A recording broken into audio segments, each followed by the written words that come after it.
മാഷയും തല നേരെ എന്ന് പറഞ്ഞ മുഖം മുഴുവൻ കാണുന്നില്ല. അച്യുതാനന്ദ സ്വാമിയാരെയും മുഴുവനായിട്ട് കാണുന്നില്ല. ഇവിടെ എനിക്ക് ഒന്നും കാണാനില്ല. എനിക്ക് ആകെ കാണാനുള്ളത് എന്നെ മാത്രമാണ്.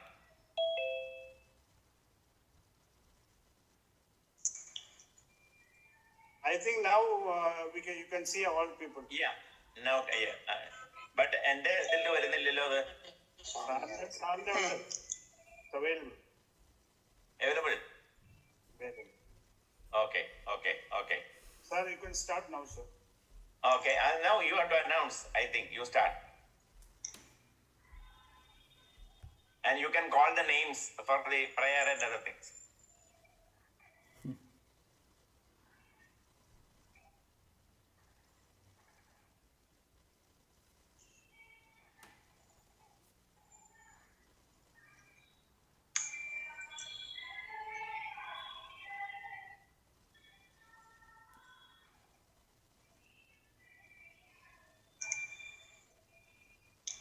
തുടങ്ങാൻ താമസമുണ്ടോ?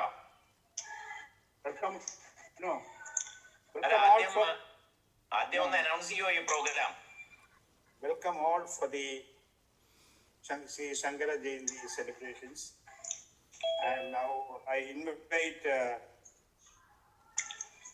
Muraleemadhavan Narayanan Nambudiri for the prayer. And also I will hand over this meeting to our presiding officer, P.C. Muraleemadhavan. Yes, today we are celebrating Kantaloor Sala. Kantaloor Sala is celebrating the Sankara Jayanti with an international Sri Sankara lecture by a great scholar of erudite, Swami, His Holiness Swami Tattwamayananda ji, and our chief patron of our Kantaloor Sala, His Holiness Swami Achutha Bharati, the chair of the Sri Sankara Naduvil-Matham, and also the Pushpanjali Swamiyar of Padmanabha Swami Temple. He is delivering the Benedictory Address, and now we will commence the program with a Vedic prayer. The great Vedic scholar Muraleemadhavan Narayanan Nambudiri will recite the Vedic mantra as the prayer. I request Muraleemadhavan Narayanan Nambudiri to present the prayer.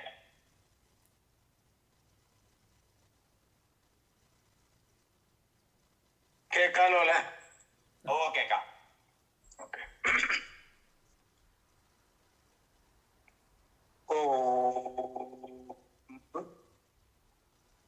സ്വസ്തി no മിമിതാമശ്വിനാ ഭഗസ്വസ്തി ദേവ്യതിഥിരനർപ്പണ സ്വസ്തി പൂഷാ അസുരോ ദധാതു നസ്വസ്തി ദ്യാവാ പൃഥ്വി സ്വസ്തയേ വായുമുപബ്രവാമഹൈ സ്വസ്തി ഭുവനസ്പതി ബൃഹസ്പതിം സർപ്പഗണം സ്വസ്തയേ ആദിത്യോ ഭവന്തു വിശ്വേ ദേവ സ്വസ്തയേ വൈശ്വാനരോ വസുരഗ്നി സ്വസ്തയേ ദേവാ അവന്തുർഭവ സ്വസ്തയേ സ്വസ്തി no Rudra പാത്വം ഹസാ സ്വസ്തി മിത്രാവരുണാ സ്വസ്തി പഥ്യേ രേവതി സ്വസ്തി ന ഇന്ദ്രശ്ചാഗ്നിശ്ച സ്വസ്തി നോ ആദിതേ കൃധി സ്വസ്തി പന്ഥാമനുചരേമ സൂര്യാ ചന്ദ്രമസാ വിവാ പുനർദദതാ ഘനതാ ജാനതാ സംഗമേ മഹീ നമോ ബ്രഹ്മണേ നമോ അസ്ത്വഗ്നയേ നമഃ പൃഥിവ്യൈ നമഃ ഓഷധീഭ്യാ നമോ വാചേ നമോ വാചസ്പതയേ നമോ വിഷ്ണവേ മഹതേ കരോമി ഓം നമോ ബ്രഹ്മണേ നമോ അസ്ത്വഗ്നയേ നമഃ പൃഥിവ്യൈ നമഃ ഓഷധീഭ്യാ നമോ വാചേ നമോ വാചസ്പതയേ നമോ വിഷ്ണവേ മഹതേ കരോമി ഓം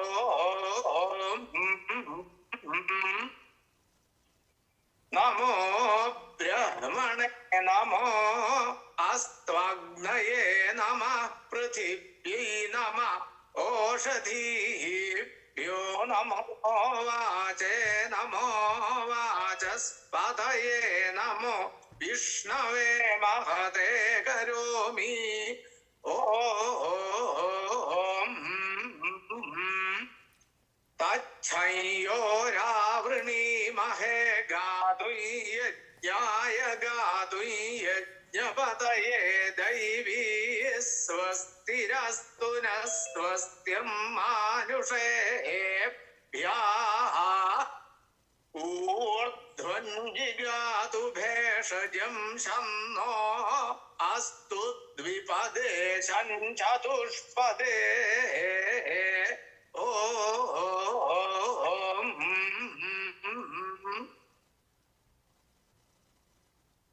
ധന്യവാദः മുല്ലമംഗലം നാരായണൻ നമ്പൂരി महाभागाः अधुना स्वागतभाषणं वर्तते.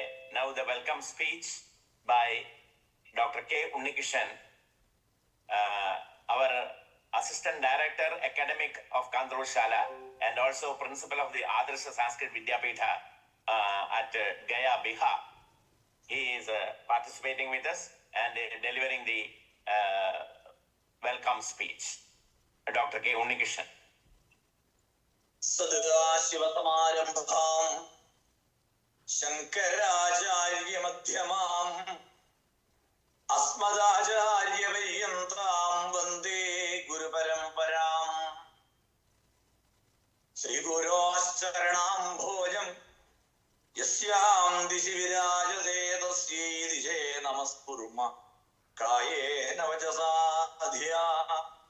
ശ്രുതിസ്മൃതിപുരാണാനാം ആലയം കരുണാലയം നമാമി ഭഗവത്പാദം ശങ്കരം ലോകശങ്കരം. ശങ്കരം ശങ്കരാചാര്യം കേശവം ബാദരായണം സൂത്രഭാഷ്യകൃതൗ വന്ദേ ഭഗവന്തോ പുനഃ പുനഃ. കാലട്യാം ശങ്കരോ ജാത സർവജ്ഞ സർവശാസ്ത്രവിദ് അദ്വൈതസ്ഥാപകാചാര്യോ ജ്ഞാനമൂർത്തിർമഹേശ്വര. വിദിതാഖില ശാസ്ത്രസുധാജലധേ महितोपनिषत्कथितार्थनिधे हृदये कलये विमलं शरणं भवशङ्करदेशिक मे शरणम्। सर्वेभ्यो नमः। शंकर भगवत्पाद सन्यासिनः दार्शनिकस्य न्यायवादिनः व्याख्यातुः कवेः संघाटकस्य च समन्वयो भवति। सर्वविचाराणाम् आधारभूतस्य अद्वैत वेदांत सिद्धान्तस्य संस्थापकोऽयम् आचार्यवर्यः। अल्पेनैव कालेन स्वीयं कर्तव्यं निर्वूह्य दिवमगात्। वयं जानीमः, अष्टमे वयसि सन्यासः, 12 वयसि सर्वशास्त्रपारङ्गतः, 16 वयसि भाष्यप्रकरणस्तोत्रग्रन्थानां रचयिता, 32 मुनिरभ्यगात्। 32 वयसि समाधि। 4 दिक्षु चतुर्णाम् आम्नाय मठानां स्थापनेन, षण्मत प्रतिष्ठापनेन, एवमेव भाष्यप्रकरणस्तोत्रग्रन्थानां रचनया भारते सर्वत्र पदयात्रया, काश्मीरे सर्वज्ञपीठ आरोहणेन, शङ्कर स्वयं शङ्करः इति समुद्घोषयदयं भगवत्पादः। अद्य श्री शंकर जयंती समाचरणं विश्वे सर्वत्र। कान्तळूर शाला, कान्तळूर शाला इति इयं शोधसंस्था तिरुवनन्तपुरं केन्द्रीकृत्य आभारतं विभिन्नान् अध्ययन अध्यापन प्रचरण कार्यक्रमान् आयोजयन्ति। संस्कृतक्षेत्रे देदीप्यमाना विराजते।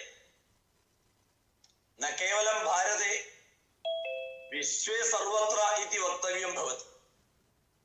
यतः विश्वसंस्कृतसम्मेलने अपि कान्तळूर शालायाः सान्निध्यमासीत्। अहं तु मम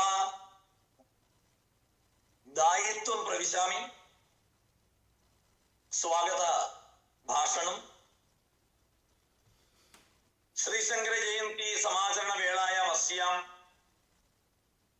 अस्मिन् मेलने अध्यक्षपदम् अलङ्कुर्वन्ति मम गुरुवराः, प्रेरणाप्रदायकाः, मार्गप्रदर्शकाः, महान्तः विद्वांसः प्रोफेसर PC मुरलीमाधवन महाभागाः। ये अस्याः कान्तळूर संस्थायाः स्थापक निदेशकाः वर्तन्ते। विश्वविश्रुताः एते पंडितप्रवराः शालाम् इमां वैश्विकस्तरे प्रतिष्ठापयितुम् अहोरात्रं कार्यनिरताः वर्तन्ते। तेभ्यः गुरुवर्येभ्यः कान्तळूर शाला पक्षतः भवतां सर्वेषामपि पक्षतः स्वागतं व्याहरामि। अत्र अनुग्रहभाषणेन अस्मान् अनुगृह्णन्ति श्रीचरणाः पुष्पाञ्जलि स्वामियार् इति प्रथितयशसः वेदान्तविद्याधुरन्धराः भागवत अमृतपानप्रमत्ताः आदरणीयाः नडुविल्मठं स्वामिनः अच्युत भारती तीर्थपादाः। ते तु अस्मत्शालायाः कान्तळूर शालायाः मुख्य संरक्षकाः अपि वर्तन्ते। स्वामिपादानां ചരണകമലയോः പ്രണമ്യ സ്വാഗതകുസുമാനി വിതനോമി. സ്വാഗതം സ്വാഗതം. ശ്രീ ശങ്കര അന്തർദേശീയ പ്രഭാഷണേന അദ്യ അസ്മാൻ അനുഗൃഹന്തി തത്വമയാനന്ദ സ്വാമി ചരണാः. പരിവ്രാജകാः ഇദാनीं तु प्रायः बहुवर्षेभ्यः विदेशे एव सेवानिरताः. अमेरिकादेशे कालिफोर्निया वेदांत सोसैटी निदेशकाः स्वीयाम् आध्यात्मिकीं सेवां तपस्यां च आचरन्ति. स्वामिनः अत्र अद्य शङ्कराचार्याणाम् एकात्मता दर्शनं कथं सामूहिक समरसदायै तथा विश्वशान्ति च मूलशिला भवति इति अस्मान् बोधयन्ति. तेभ्यः स्वामिपादेभ्यः स्वागत कुसुमानि समर्पयामि. चर्चायाः समारम्भकत्वेन उपस्थिताः वर्तन्ते. इदानीं तु इळयतमाष् अत्र उपस्थिताः सन्ति वा?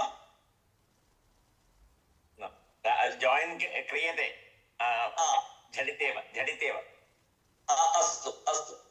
अत्र स्वामिचरणानां विषय उपस्थापनात् परं चर्चा भवति. चर्चायाः समारम्भकत्वेन उपस्थिताः भविष्यन्ति डॉक्टर के इळयदु महाभागाः, वेदांत आचार्याः तथा अडयार् ग्रन्थशाला शोध केन्द्रस्य भूतपूर्व निदेशकाः. तेभ्यः गुरुवर्येभ्यः अपि कान्तलूर् शालायाः पक्षतः स्वागतं व्याहरामि. धन्यवादार्पणार्थम्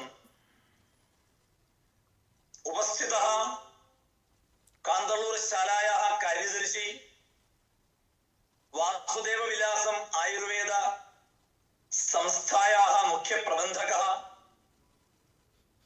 अत्यन्तं विश्रुतः आयुर्वेद विशग्वरः डॉक्टर प्रदीप ज्योति महाशयः. डॉक्टर प्रदीप ज्योति महाभागाय अपि औपचारिकतया स्वागतं व्याहरामि. अन्ते शान्तिपाठं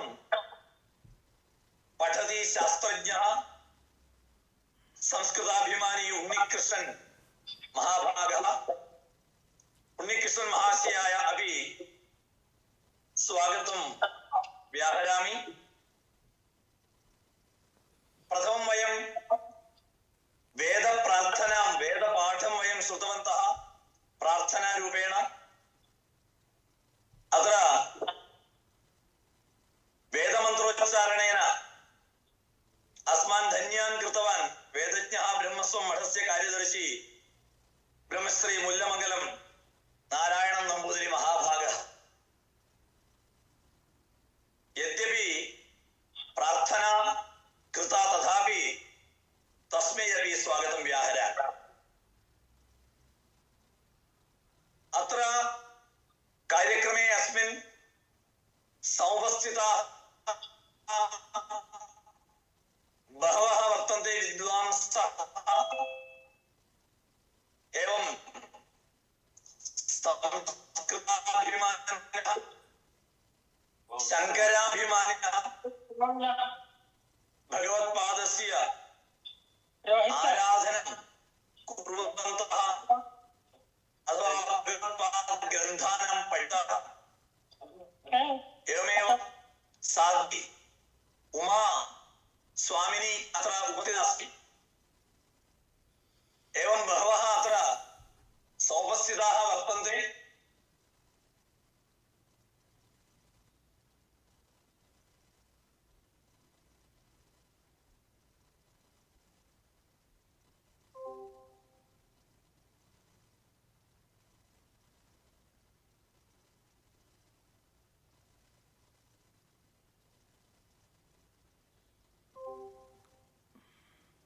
सर्वेषामपि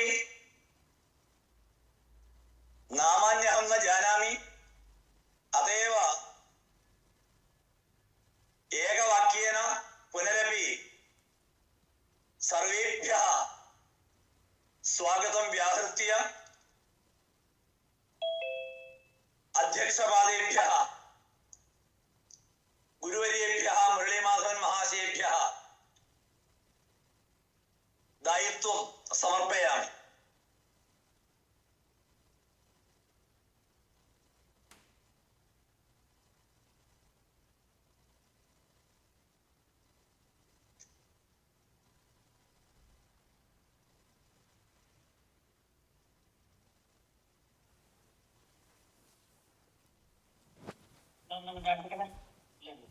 Dr. Muraleemadhavan, sir.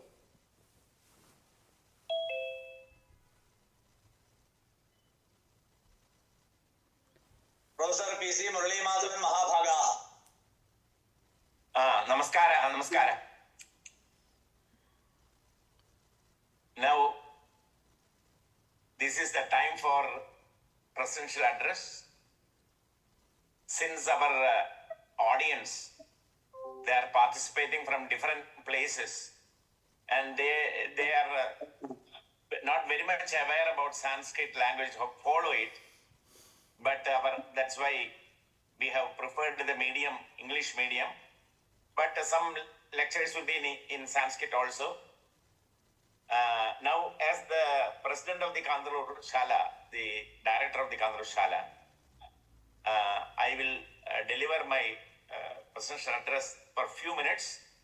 Then our chief patron, Swami Achutha Bharati, Pushpanjali Swamiya, will perform the Anugraha Prabhashana, that is Benedictory Address. Shrutismriti Purananam Alayam Karunalayam Namami Bhagavat Pada Shankaram Loka Shankaram Sadashiva Samarambham Śaṅkarācārya Madhyamam Asmadācārya Paryantam Vande Guru Parambaram. As Dr. Unnikrishna has told in the welcome speech, today we are celebrating the Kantaloor Sala, the Research Institute in Vedic and Vedantic studies. We are celebrating the Sankara Jayanti celebration, Sankara Jayanti, and regarding the Kantaloor Sala, it has started in 2020. Now 5 years are over.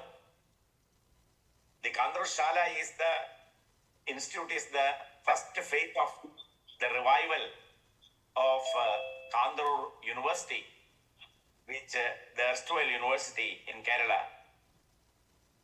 And the second stage will be its performance as a deemed university, and gradually it will be upgraded to a central Vedic university. So in the first phase, for more than 4 or 5 years, we have conducted several very meaningful academic programs which are available in the YouTube and in our website of Kantaloor Sala. This is the second lecture on Śaṅkara, named after Śaṅkara, the International Sri Sankara lecture. The first one is delivered by Professor Arindam Chakravarti, the well-known international philosopher. He delivered a talk on Advaita Vedanta, how Kashmir and Kerala is being connected with the Advaita Vedanta. The Advaita Vedanta of Shankara went from here to Kashmir, and from Kashmir, the Advaita philosophy, Shaiva Advaita of Abhinavagupta came here in Kerala. So this was the topic of Professor Arindam Chakravarti. Now, we are having an entirely different topic today,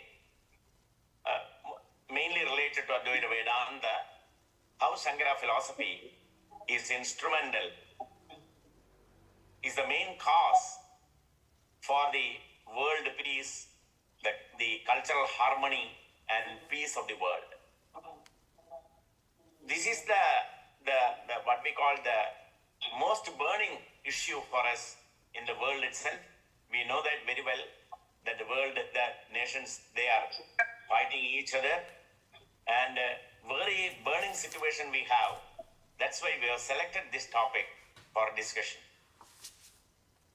Actually, Jagadguru Adi Shankaracharya, the highest intellectual the world has ever produced, was unique in the history of thought, as he combined in himself the best qualities of a poet, a philosopher, a logician, Sahridaya, devotee, mystic, interpreter, commentator, and a religious reformer. He was the architect of the monastic system of philosophy, and hence that system of thought is named after him. The popularity and recognition of this system of Indian metaphysics went to the extent of using the word Vedanta as a synonym of Advaita Vedanta, or better known Shankara Vedanta. Shankara never refuted totally any of the doctrines preached by his predecessors, but he denied the ultimate reality of these doctrines. All the other systems of Indian philosophy were given the status of upaya, that is the cause for the, or the what we call the karana for the ultimate karya is supposed to be, which is the Advaita Vedanta. So he was the most, the upaya was Advaita Vedanta. All other Indian systems are upayas. He is the ascetic of ascetic,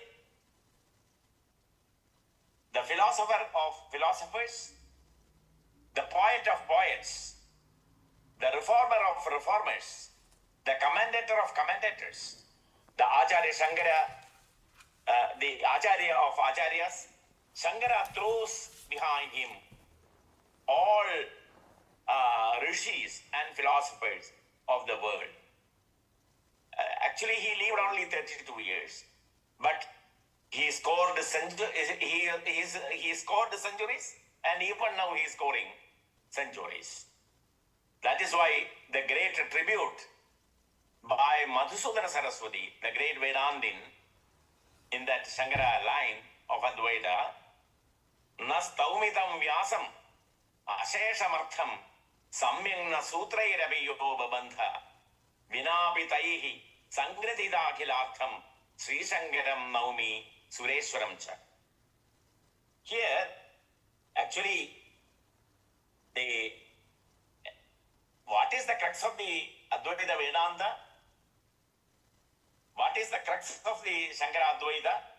The entire universe consists of two categories, Kshetra and Kshetrajna, the inanimate and animate.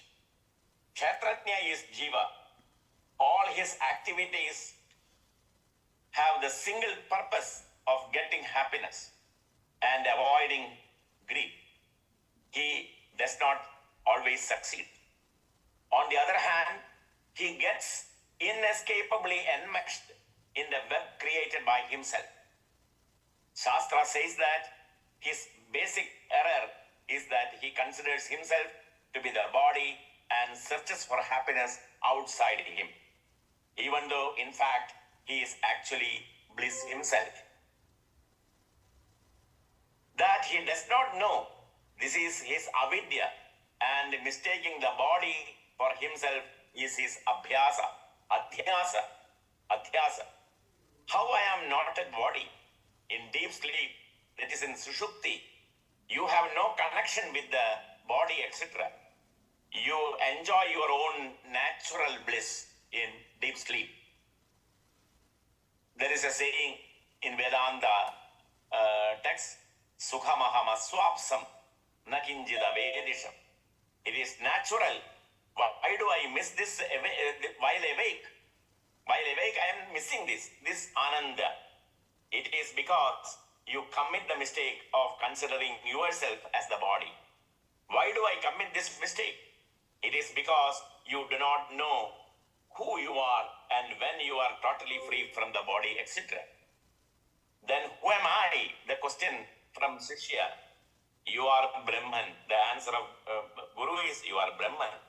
Shankara in his Ekashloki, this one verse, establishes the truth of difference between Kshetra and Kshetrajna.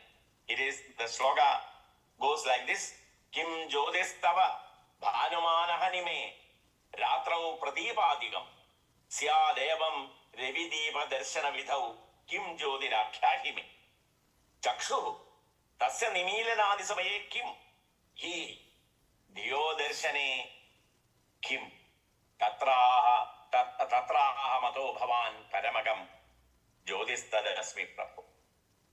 So, it is the complete, the Kshetra and Kshetrajna, the theory has been what we call put it in the sloka with a full, the entire Vedantic thought has been well preserved in this sloka.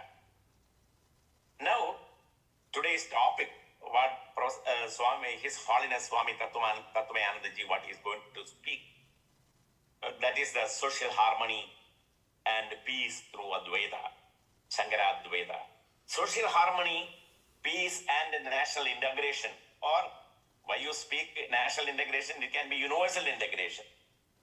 No wonder the burning issue, this is the burning issue today at a global level, at least in the context of India perhaps. India comprises of multilingual, multiracial, multi-religious and multi-ethnic groups of individuals. And at the same time, those individuals somehow or other belong to India as its bona fide citizens. Because of so much diversity, the conflict and disharmony do arise frequently in different sectors and parts of the country, and those, of course, stand as grave challenge to the very integrity of the, not only as a political unit, but also as far as its national as well as cultural integrity are taken into account. Here a question may be raised as to how or how far the traditional religio-philosophical outlook which this country presents since antiquity is in any sense conducive in sustaining the spirit of social harmony, peace and national integration. Or to put in a pinpoint manner, whether Advaita philosophy of value is compatible with the idea of national integration beyond any point of controversy. Swami Tattwamayananda ji, a well-known scholar from the order of Ramakrishna Mission, who is chairing the Vedantic Society, the minister of Vedantic Society of North California, a well-known Vedantin, a well-known orator, a well-known what we call scholar in Sanskrit in several ways. He has written a lot on Vedanta and other Indian systems of philosophy. So now we are going to hear him. There is no need of description about his speech and other things. So with great pleasure and with great pride and privilege, we got His Holiness Swami Tattwamayananda ji in our midst today to talk on Śaṅkarā Advaita, and how it becomes instrumental to social harmony and peace in the world. Now I beg to remain. Now I invite अधुना मया आमन्त्रिते पुष्पाञ्जलि स्वामियार् इति अपरनामधेयः नडुविल् मठं श्रीशङ्करमठस्य अध्यक्षभूतः स्वामी अच्युत भारती महोदयाः पूज्यपादाः अत्र स्वकीय अनुग्रह भाषणाय आमन्त्रिते मया.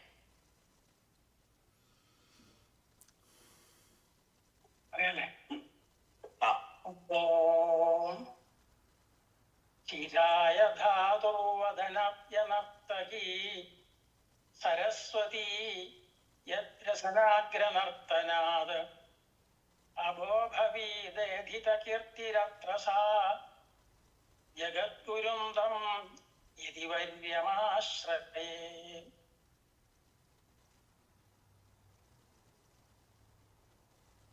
लोक शङ्करणाय कृतावताराणाम् आचार्यपादानां जन्मदिनं भवति इदमिति दिनमिदं सुदिनं मन्ये. पूर्वसुकृतेन ये अत्र समागताः आचार्याणां जन्म कर्म अनुस्मरणाय ततस्ततः अत्र मिलितान् भवताः परं धन्यान् मन्ये. दुःख निवृत्तेः सुखावाप्तेः च उपायः वेदान्तेषु अथवा उपनिषत्सु सम्यक् प्रतिपादितः. वेदवाक्यत्वात् प्रायो दुग्रहः. एतत्परिहाराय कृष्णद्वैपायनेन भगवता व्यासेन वेदोक्त तत्त्वानि समाहृत्य एको विशिष्टः ग्रन्थः निर्मितः. चतुराध्यायी इति तस्य नाम. सूत्रात्मकत्वात् हन्ता अयमपि दुर्ग्रह. शङ्कर भगवत्पादाः अत्र अवतीर्य वेदान्तसूत्राणां तथा उपनिषदां सर्ववेदान्तसाररूपायाः भगवद्गीतायाः च उपरि प्रसन्नगम्भीरं सर्वसन्देहनिवारकम् एकं भाष्यं कृतवन्तः आचार्याः. एवं भाष्यं निर्माय शारीरकभाष्यं निर्माय लोकगुरुः सञ्जातः. गुरोरनुग्रहेणैव पुमान् पूर्णः प्रशान्तये इति भागवतवचनात् गुरोरनुग्रहः एव सुखाय मार्गः, न अन्यः पन्था विद्यते. अतः गुरुदक्षिणां समर्प्य गुरोरनुग्रहः सम्पादनीयः. कथं गुरुदक्षिणा कर्तव्या इति चेत् आचार्यैः कृतानां लघूनां बृहदां च ग्रन्थानाम् अभ्यसनमेव गुरुदक्षिणा एवं गुरुपादानां ग्रन्थानाम् अभ्यसनं कृत्वा अधीतिबोध आचरण प्रचारणादिकं कृत्वा सर्वे सुखिनः भवन्तु इत्येवम् उक्त्वा विरमामि। सर्वे भवन्तु सुखिनः। धन्यवादाः। वयम् अनुगृहीताः स्मः। स्वामिपादानाम् अनुग्रहवाक्यैः वयम् अनुगृहीताः स्मः।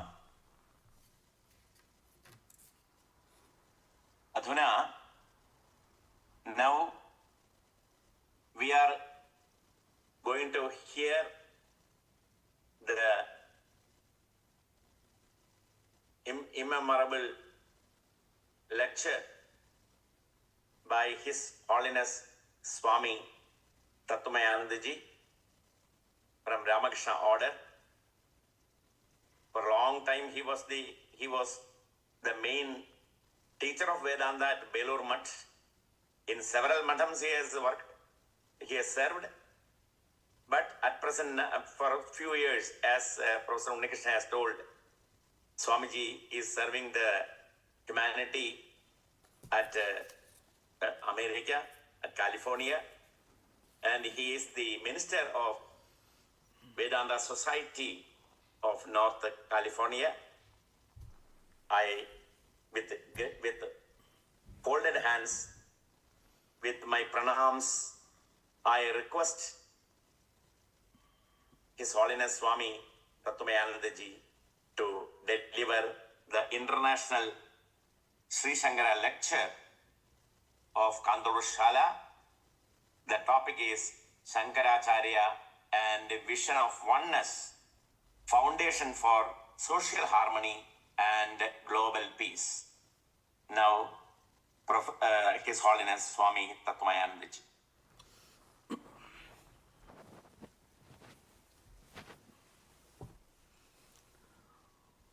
ॐ स्थापकाय च धर्मस्य सर्वधर्मस्वरूपिणे अवतारवरिष्ठाय रामकृष्णाय ते नमः।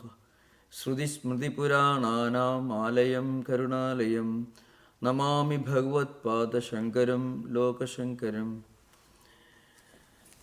It's a great privilege, a matter of great joy to see some of you on the Zoom screen. And most of you are quite familiar with me, and I'm very happy to see some of you once again after many years. And thank you for that introduction, Professor Muraleemadhavan. The topic is very interesting, Śaṅkarācārya and a vision of oneness, foundations for social harmony and global peace. And to begin with, thank you for this invitation. I'm very happy delighted to share some of my thoughts and reflections on the life and the work of one of the greatest personalities the world has ever seen. His work is almost incomparable. Śaṅkarācārya did so much. He wrote so much. He traveled a lot. His contributions are still inspiring humanity, the idea of universal oneness and global harmony, which can be found echoed throughout his writings, commentaries, stotras, and other books. So, can you hear me, Prof? Okay. Yes, we can hear. Thank you. Very clear. No. There are many areas in which we can elaborate on this subject. As I mentioned, he wrote so much. So it is very hard to know where to start.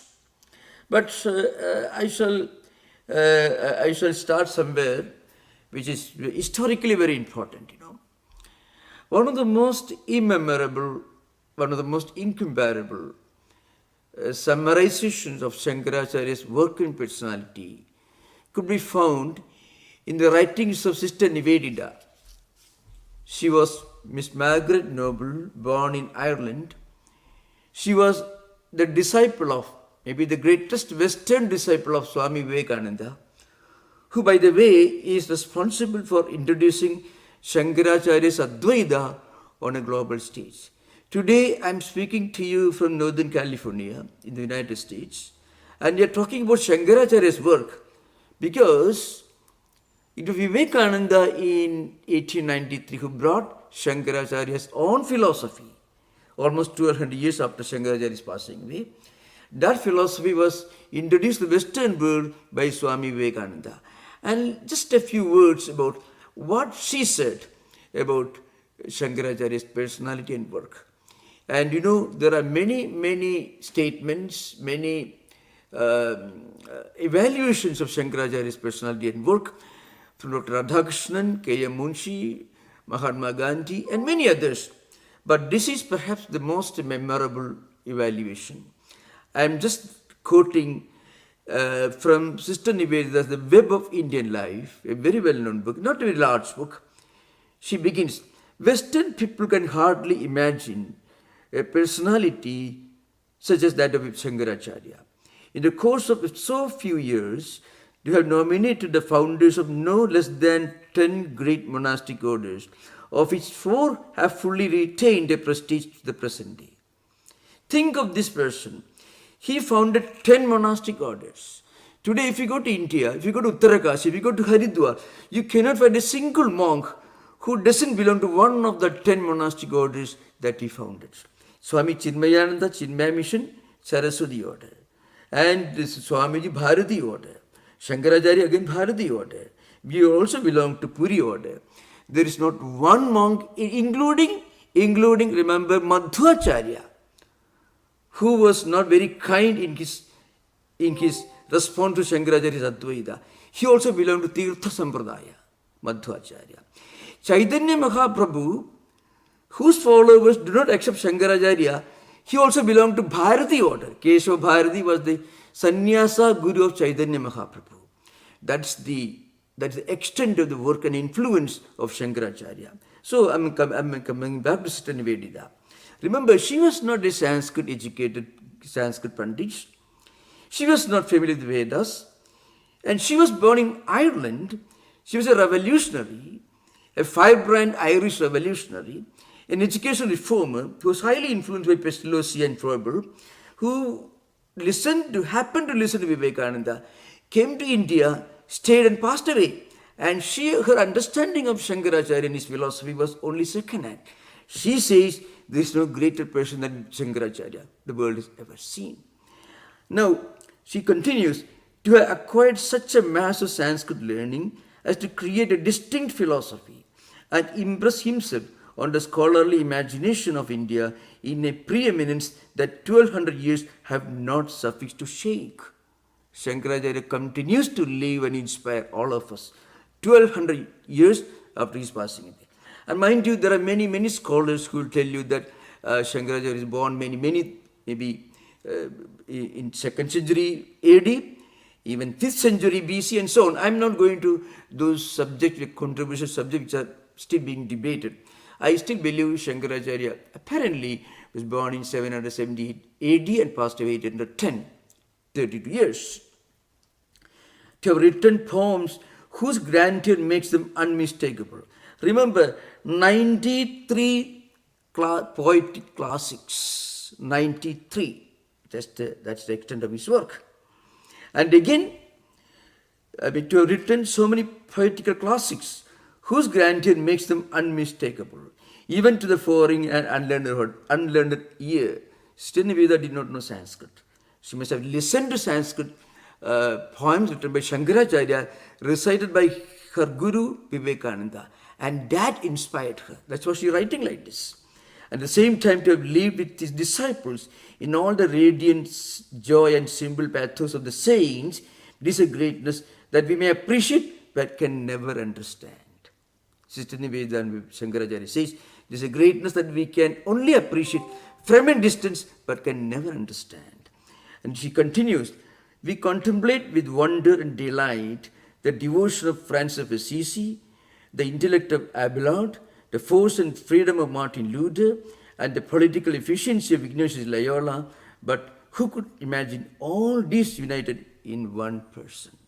So you can imagine the greatest theologian, philosopher, poet, saint, system builder, organizer of no less than 10 monastic orders, institution builder. Remember, 54 philosophical classics, including 12 commentaries, including Shvedasudhara, the Upanishad, Gita, and Brahma Sutra, and Shvedasudhara. And of course, there are other minor Upanishads also. 91 or 93 poetic classics, 4 monasteries in 4 distant corners of India. Right across the Bangladesh border, Tripureswari temple, and it was found that Śaṅkarācārya statue were discovered and excavated in Afghanistan. And then traveling all over India 4 times, 778 AD to 810, Ashtame, Ashtavashe Chadurvedi, Dwadase Sarvashastravit, Shodase Kritavan Bhashyam, Dvatrimse Munihi Abhyagat. This is the story of Śaṅkarācārya. Now, a few more things I would like to mention.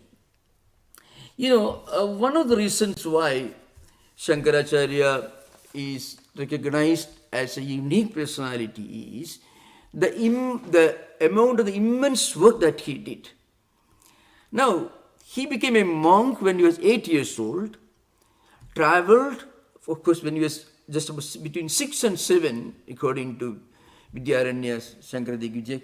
He traveled to Omkareshwar, met his Guru Govinda Bhagavapada, studied, Mr. already Ashtavas Chadurvedi, already completed 4 Vedas much earlier, and then he, before 16th year, he had written all the great commentaries, which today Sanskrit Pandits spent 40 years, 50 years, 35 years to study and understand and discuss, do, Bhakyartha. And it's all written by a boy who was going to 12th grade school, remember. All the Pandits today who are discussing and studying Shankara Bhashya should remember they are studying the works of somebody who wrote all these books before he turned 16th year. And the same Śaṅkarācārya was recognized even when he was a small little boy living in Kaladi. Kaladi in Malayalam means the footstep.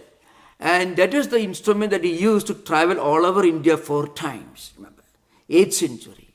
Long before these, roads were, even walking roads pathways were developed. That was, he used to travel through forests, through rivers, trees and mountains and so on. But that Śaṅkarācārya was also recognized even when he was a small boy living in Kaladi. So according to Vidyaranya's Shankara Digvijaya, there's a very interesting scene where King Rajashekhara, who was the king of Tiruvanchikulam, Sera king, who came to Kaladi, and he had written 3 dramas, plays, which he wanted to be corrected by Śaṅkarācārya. So he says, Tena Prishta Kushala Kshidipalaha Svena Sushtamada Shatravakalaha Hatagayuta Samarpana Purvagam Nadagatrayam Avochit Apurvam. It comes in the Shankara Digvijaya.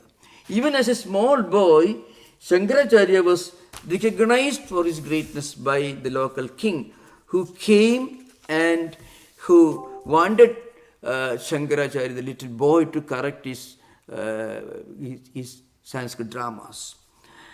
I will say a few things about the philosophical landscape of Śaṅkarācārya's times. That is a time when India was going through a very difficult period. If you look at the philosophical spiritual evolution of India, you can see 24 centuries of this evolution taking place. Right from 6th century BC up to 19th century AD. For 24 centuries, 2,400 years. And Śaṅkarācārya stands right in the middle. From Buddha 6th century to Shankara 8th century AD, 6th century BC to 8th century AD, remember. And then Vivekananda 19th century. Now you find, if you look at Śaṅkarācārya's work, you find he was a far greater revolutionary than even Karl Marx. Because when he came, what was the philosophical landscape in India? There were philosophers who said God did not exist. Those who denied the authenticity of the Vedas, not only Sankhyas and Vaisheshikas, who of course belong to the Astika Sampradaya, Bauddhas, Sautrantikas, Vaibhashikas, Shunyavadis, Vijnanavadis, and Charvakas, and Jainas, Syadvada, all these Kapalikas, and all other philosophical speculations, they were threatening India's cultural, spiritual unity. And then came Shankara. And what he did, he wrote he was the one who actually gave a philosophy to the Vedas. If you look at the history of Vedic hermeneutics, you find, before Śaṅkarācārya came, even the Mahavakyas were interpreted by Purvamimamsakas, Jaimini, Shabar and others, as Arthavadas. Aham Brahmasmi means I will Yajamana. Aham means a Yajamana. Yajamana will Devata Prapti. Aham Brahmasmi is the greatest statement in Sanskrit language, in Upanishad literature, which means the highest Anubhuti Vakya. Tattvamasi is Upadesha Vakya. Aham Brahmasmi is Anubhuti Vakya. Prajnanam Brahma, Ayamatma Brahma, Siddhanta Vakya, and Lakshana Vakyas. Now, before Śaṅkarācārya came, Vedas did not have a philosophy. Excuse me for saying this. It did not have a metaphysical system. See, let us think of the hermeneutical heritage of Vedic literature. Skandaswami, 7th century. Vaidya Nikhandu, around the same time. Then Yaska's Nirukta. These were some of the books which were written apparently to interpret the Vedas. Yaska Nirukta, Devo Danadva, Jyotanava, Deepanova, Disthanova, Bhavatiti. That's the interpretation of Deva Shabda. And all these Purvamimamsakas, they interpreted the most metaphysical, the most philosophical statements of Vedic literature in terms of rituals, either Arthavada or Upasana. Most of the great Vedantic statements, Mahavakyas and Upamahavakyas, found in the Upanishad literature, were interpreted by Purvamimamsakas in terms of rituals. Either Aham Brahmasmi iti Upasita, Tattvamasi iti Upasita. You can find the Purvapakshas between Vrttigaras, Bodhayana and others. Even in the Brahma Sutras and elsewhere you find. They were struggling to deny a philosophical, metaphysical meaning for Vedantic statements. It was Śaṅkarācārya who said that no, Vedas are not meant for rituals only. Before Śaṅkarācārya, people thought Vedic statements are meant only for householders. Dharakni sahidam karma. Nityanam karmanam phalam moksha. This is only Arthavada. This is the view of Purvamimamsakas. So what it means is, if we don't give importance to philosophical statements of the Upanishads, and if you interpret Vedas only in terms of yajnas and yagas, then Vedas will become a very empirical philosophy, very worldly philosophy, putrakameshti, devo danadva, etc.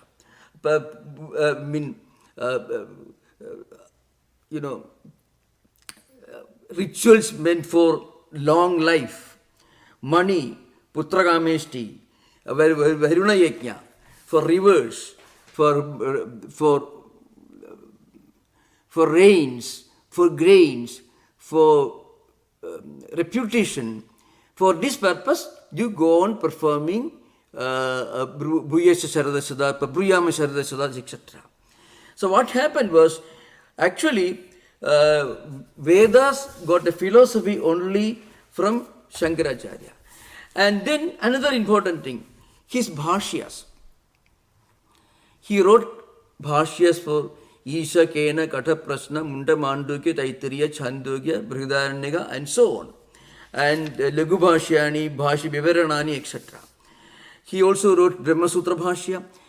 And I would say things about Brahma Sutra Bhashya, which incidentally I'm doing Brahma Sutra Bhashya interpretation through YouTube for Ramakrishna Mission monks online.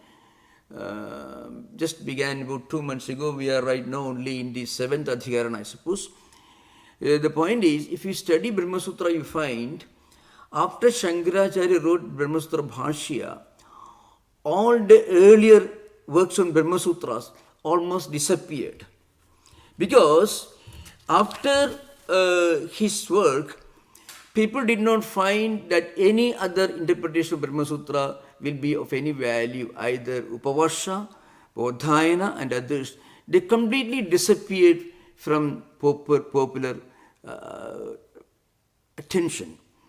And then, if you think that he was just a philosopher, it's not enough. He was also a great devotee. Historically, the first person to mention that the highest devotion and the highest jnanam, highest spiritual knowledge are the same, it was Śaṅkarācārya. You can find Sri Ramakrishna also repeats the same idea in the Gospel of Sri Ramakrishna. In the Gita Bhashya, you find Maicha Ananya Yogena Bhaktihi Avibhijarini Vikta Desha Sevitum Anabhirjana Samsati. In the Bhashya, Bhashyakara says that, well, the highest devotion, the highest jnanam are the same. Maicha Ishware Ananya Yogena Aprutak Samadhina Na Anyo Bhagavado Vasudevat Paraha Asti Ataha Sa eva no gitihi ityevam nischida abhibijarini buddhihi ananya yogaha tena bhajanam bhakti na vibhisarana sila abhibijarini sacha jnanam. The highest devotion and the highest jnanam are the same. Sometimes when I used to teach some of these subjects, I used to mention Ramanujacharya got terribly disturbed when his guru was teaching him this Chandogya Upanishad Bhashya. Also, Madhvacharya got disturbed when he was studying Advaita, because he thought there was no bhakti in Advaita. If Ramanujacharya could have just walked into Kanchi temple, Kamakshi temple, he would find a priest chanting Saundarya Lahari, Ananda Lahari. Who has written more inspiring devotional poems than Śaṅkarācārya? None of the Bhakti Acharyas could write anything comparable to the great devotional poets of Śaṅkarācārya. If you just listened online, Saundarya Lahari, Ananda Lahari, you'll be transported to this spiritual place. So, again, as I mentioned earlier, none of the great Bhakti Acharyas could write anything comparable to the great devotional poems of Śaṅkarācārya. So that's why he said, and another great contribution, he said that every grihastha in his home should practice these devotional rituals. That's called Panchadevata Puja. Adityam Bhigam Vishnum Gananatham Maheshwaram Panja Yajna Paro Nityam Grihastha Panja Pujayet. See, in the Vedas there are so many deities, both male deities and female deities. Śaṅkarācārya, he integrated all these deities. The entire Vedic pantheon was organized into a small unit. And one should visit temples, but also practice in their homes puja and rituals on Devi, Vishnu, Gananatha, Ganapati, Shiva, and Aditya, Panchadevata Puja. So, if you think Advaita is like PhD in Vedantic education, Śaṅkarācārya not only built a university for PhD scholars, he also started a kindergarten for kids, babies, children going to kindergarten. So, if you cannot practice Advaita, you sit in your home, go to your shrine and practice your rituals. Who has done So such a incomparable, immeasurable amount of work for Hinduism. Again, there were so many traditions and sampradayas, so many monks and householders, monks both, belonging to innumerable sampradayas in India when he was living in 8th century. So he established Sanmata, these 6 schools, Shaivam cha Vaishnavam Shaktam, Sauram Vainayagam Tatha, Skantam cha Bhakti Margasya Darshanani Shadevaki. He organized entire Indian philosophy, Indian spirituality under these 6 schools of philosophy and 6 sampradayas. So, if you just think of the other non-Advaitic Vedantins, just like Ramanuja, Madhva, Nimbarka, Vallabha, Achintya Bheda, Vedanta, so you find that many of them got a clue as to how to interpret the philosophical, spiritual portions of the Vedic literature, taking an example from Shankara. You should remember statements like Aham Brahmasmi, Tattwamasi, or in the Chandogya Upanishad, Narada, Sanat Kumara, Samvada, even Vak Eva. None of these statements would have meant anything if you read Shabara, Jaimini and others, or pre-Shankarite, Purvamimamsa interpretation of Vedas. Of course, remember, there was not a single comprehensive bhashya on the entire 4 Vedas before Sayana came. And Sayana literally followed Śaṅkarācārya's own method of interpretation. To give an example, one mantra in Mundaka Upanishad, which is Atharvavedya Upanishad, comes from Atharvaveda.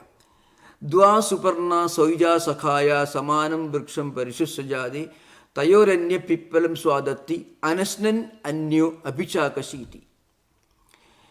This mantra, when Sayana interpreted, Sayana was of course a follower of Śaṅkarācārya tradition, who lived in, I think, 13th century, 12th, 13th century AD. He literally follows Śaṅkarācārya's own interpretation. But similar statements, when they were interpreted by pre-Shankarite ritualists, Mimamsakas, they did not have any philosophical meaning. In Shankara Bhashya, on Sayana's commentary, you find, that bird sitting above represents Paramatma, and the bird sitting below eating fruits, sometimes bitter, sometimes sweet, represent Jiva, Samsari Jiva. The evolution of some Jiva towards Jiva Brahmaikya, that is the symbolism here. Such ideas never occurred to any of the pre-Shankarite interpreters of Vedanta. So when Ramanuja followed Bodhayana Vritti, that is Kritakodi, and wrote Sri Bhashya, he was literally following the path of Shankara, because Bodhayana Vritti had disappeared almost completely. But the method of writing Bhashya on Brahma Sutras or in the Upanishads, Upanishad Bhashya was written by followers of Madhvacharya and others, they were all following the footsteps of Shankara. Shankara had written a freeway, highway, and others just tried to follow that highway, that's all. Their interpretations were different, but the example was set down by Śaṅkarācārya. Again, I am coming to another very interesting subject, that is monks like me. Before Shankara, sannyasa ideal was not meant for anyone other than an household, a grihastha, who has already gone through Brahmacharya, then grihasthasama and vanaprasthasama, then sannyasa. So, all the pre-Shankarite Vedantins, they followed the teachings of Smritis. The idea that one can take to sannyasa, and this is very important from a philosophical point. We got a Vivekananda because there was a Śaṅkarācārya. We got a Chinmayananda because there was a Śaṅkarācārya. And all of us we could become monks because Śaṅkarācārya, he emphasized the point, Brahmacharyadva, Grihadva, Vanadva, id akhareva virijit, tad akhareva praparajit. He refers to this statement in the Brahma Sutra Bhashya. Because According to pre-Shankarite Vedantins, the brahmacharis have no right to become sannyasi. Brahma Sutra Bhashya clearly mentioned, Nahi vayovastha visheshaka sannyasasya vidau sruyate. You see, Shankaracharya says, there is no condition, there is no tradition that sannyasa is possible and allowed only for old people. So, yadahreva virajit tadahre pravrajit. It is srutehi. Bhashyakara says, it's from the Jabala Smriti. It is mentioned in other Smritis also. Yadahreva virajit tadahreva pravrajit. Iti srutehi, Bhashyakara says. He's actually belonging to the some of the ancient Vedic statements like Vajra Sujika Upanishad, Jabala Upanishad, Narada Parivrajyoga Upanishad, etc. And he clearly stated, Yadahi Vairagyam Tada Eva Pravrajit. That comes in Jabala Upanishad. Brahmacharyadva, Grihadva, Vanadva, Yadahareva Virajit Tadahreva Pravrajit, etc. According to Purvamimamsakas, sannyasa was only meant for those who cannot continue yajnas and yagas. So long as you are yavad jivam juhuad. You are to practice yajna and yaga as long as you are living. Surga kamo yajeda. But Bhashyakara makes a point, if you are a Surgakama, you can do yajna. But if you are not a Surgakama, then there is no need to force you to perform yajna. You cannot expect, let's say, aged people, high diabetics to eat chocolate candies. They will die. So, if you tell that every person should study the Vedas when Brahmacharyasama, then marry, and then become old, and then when you get old and sick and cannot perform Agnihotra every day, you could take sannyasa. That was the way of pre-Shankarite Mimamsa interpreters of Vedas. Śaṅkarācārya revolutes the entire system. These are, see, Manusmuri, Yasmat Tayopyasramino Jnanena Annena Cha Anyoham Grihastena Ivadharinde Tasmat Jeshtasami Grihi. Jeshtasama is Grihastasama is Jeshtasama, no doubt about it. Because Yasmat Trayopyasramino Jnanena Annena Cha Anyoham Grihastena Ivadharinde Tasmat Jeshtasami Grihi. Grihasthasama is Jeshthasama, no doubt about it, because it's a Grihastha, father and mother, uncles, teachers, they are the ones who give you food and they are giving you education. Jnanena annena, that is true. So this is an important pramana for pre-Shankarite philosophers. And Grihasthasu yada pasyet vali paridam atmanaha apatyasya apatyam tada aranyam samasayet. Anyone who gets old, grey-haired, and face getting wrinkled, you should, tada aranyam samasayet, you should take to forest, become vanaprastha, then sannyasa.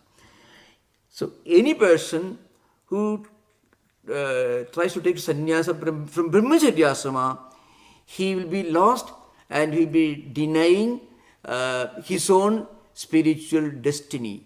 This is the Mimamsakas interpretation. You can find a lot of Purvapaksha Siddhanta arguments in Brihadaranyaka, so Brahma Sutra.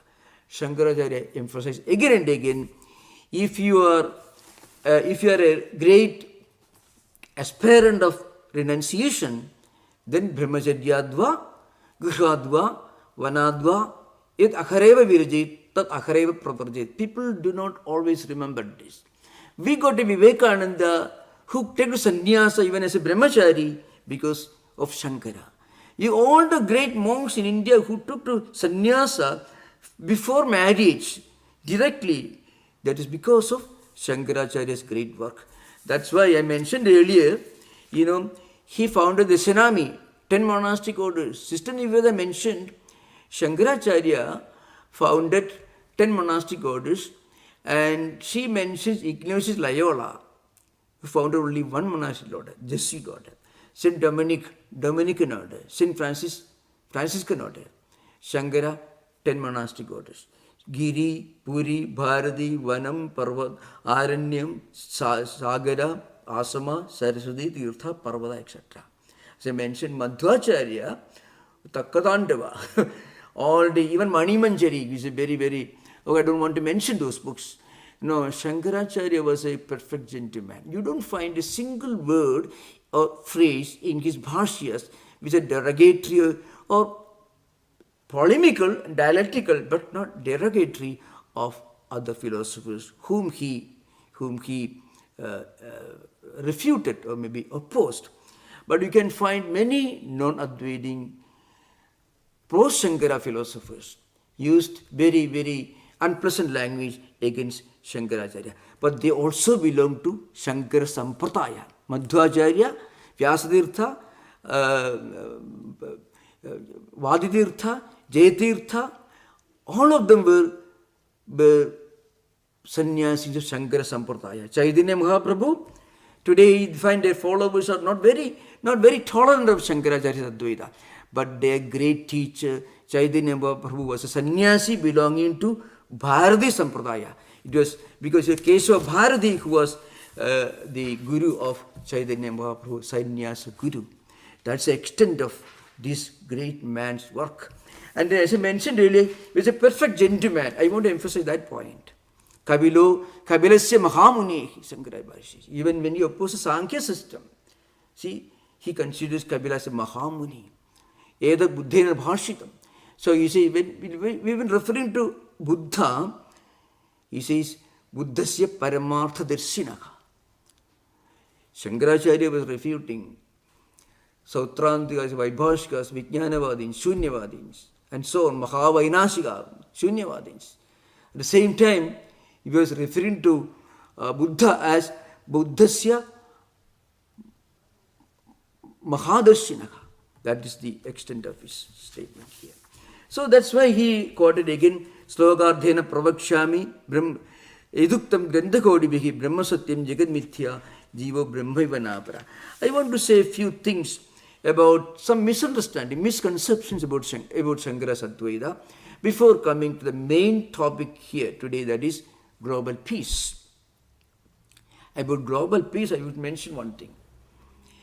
In one of his commentaries, Bhashyakara, when commenting on an important sloga in the Gaudavada Karika, Susiddhanta Vyavasthasu Dvaitino Nishchida Dudam Parasparam Viruddhyante Taihi Ayam Na Viruddhyati. Here Dvaita, by the word Dvaita, Bhashyakara means Sankhyas, because Madhvacharya was born almost 400 years after Shankara's passing away. So Dvaita Siddhanta is not inferred here or mentioned or referred to here. So these Dvaitins, those who believe that their own belief is the only right belief, those who see differences, the difference between Jagat and Jiva and Ishvara and Jagat, and different objects in Jagat, that is Idredra Bheda, and also different souls, that's Idredra Bheda, Panja Bheda Siddhanta. Those who believe in Bheda or differences, they Parasparam Viruddhante, they fight among themselves. Well, if you listen to Vivekananda's Chicago address, the one great message that he gave the world was the concept of global oneness and unity. Spiritually, humanity is one family. There are differences. There are socio-anthropological differences between different religious traditions, cultures, nationalities, races, and so on. But if we look beyond and beneath these differences, you can see the underlying thread of harmony and unification, unity. Spiritually, humanity is one. Śaṅkarācārya's bhashyas are an elaboration of the great idea from Mahabharata, that is Vasudha Eva Kudumbakam, that great idea. And frequently you find a lot of misunderstanding about Śaṅkarācārya's concept of Maya, Mithya, Vyavaharika, Jagat, etc. I'm not going to those details, but I will let just a few things about that sort. See, very often the misunderstandings are due to the wrong concept, wrong interpretation of Śaṅkarācārya's idea of Vyavaharika, Avidya, Maya and Mithya. Very often Vyavaharika is mistaken to be asat. If you read an entire book of Saptavidha Anubhavottivada of Ramanuja, it doesn't elaborate it systematically, but it comes out, it evolves out of the Kruta, that is the early portion of the Sri Bhashya. So, that is Sutta Prakashika. That is a interpretation Bhashya on Sri Bhashya. This Saptavidha Anubhavati, Asya Anubhavati, Pramana Anubhavati, untenables, logically not acceptable.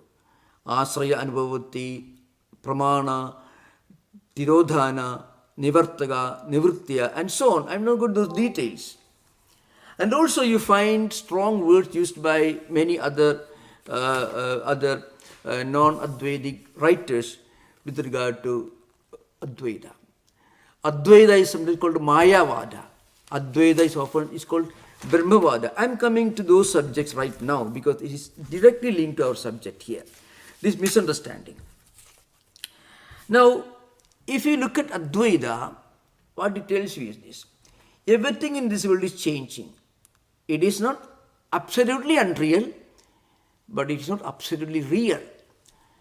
To qualify for Paramartha Satta, it should be beyond all changes. It should remain the same without any change, the past, present and future.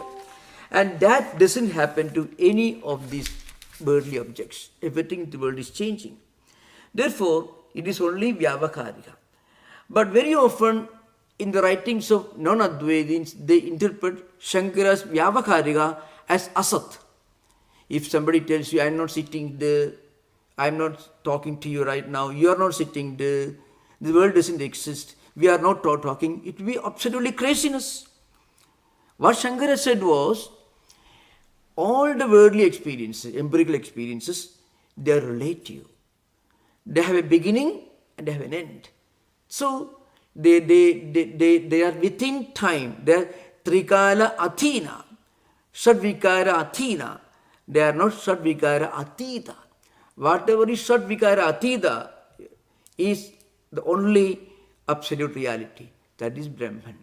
Very often, the Vyavaharika is misunderstood or deliberately misinterpreted as asat. And asat means something that cannot even exist as an idea. For example, Sesavishana. If it is horns of a hare, it cannot exist because if it is hair, it cannot have a horn. If there is horn, it cannot be hair. Vandhya putra. If it is Vandhya, it cannot have a putra. If there is a putra, the mother cannot be Vandhya. So it cancels itself. That is asat. Now, very often, what happens in the dialectical writings of many of these non-Advaitic interpreters, what happened was the Vyavaharika was misinterpreted as asat, and also Mithya and Maya are also misinterpreted as asat. Śaṅkarācārya says that, Mahadbhuta Anirvachaniya Rupa, something that cannot be defined as existing in the empirical sense because it will change. So in the absolute sense, it's not existing, but it's going to be different next minute. But at the same time, you cannot deny its reality because right now it is existing in front of you. So it is not asat because it is there in front of you. But it is not sat because it will be something different next minute. Only that is remained the same without any change in the past, present and future alone can be called satta, paramarthika satta. And this world is not beyond changes. The world is changing every day. Every cell is changing. Everything is changing in this world. So it is not unreal in the absolute sense, but it's not real in the absolute sense. It is only relative. This is a real meaning of mithyatvam. I am not going to details. So those who are interested, you can see the 5 definitions of mithyatvam taken from Padmapada's Panchapadika, that is Sadasata Nadhikarnatvam va mithyatvam. Then Panchapadika Vivarana, that is present Pradibannobado Traikalika Nisheda Priyogitvam va mithyatvam. Then Tattva that is Swasenistha Atyanta Bhava Priyotva Mithyatvam by Śaṅkarācārya. Ananda Bodha, again Sat Viviktatva Mithyatvam. So all these definitions of Mithyatvam, if you read, and also if you put Ramanuja's Saptavidhanivoti Vada, etc., you find the great misunderstanding. That is Maya, Mithya, Vyavaharika Satta and Avidya were interpreted as Asat, absolute non-existence. So what happened was, there is a wrong notion that Advaita doesn't help this world.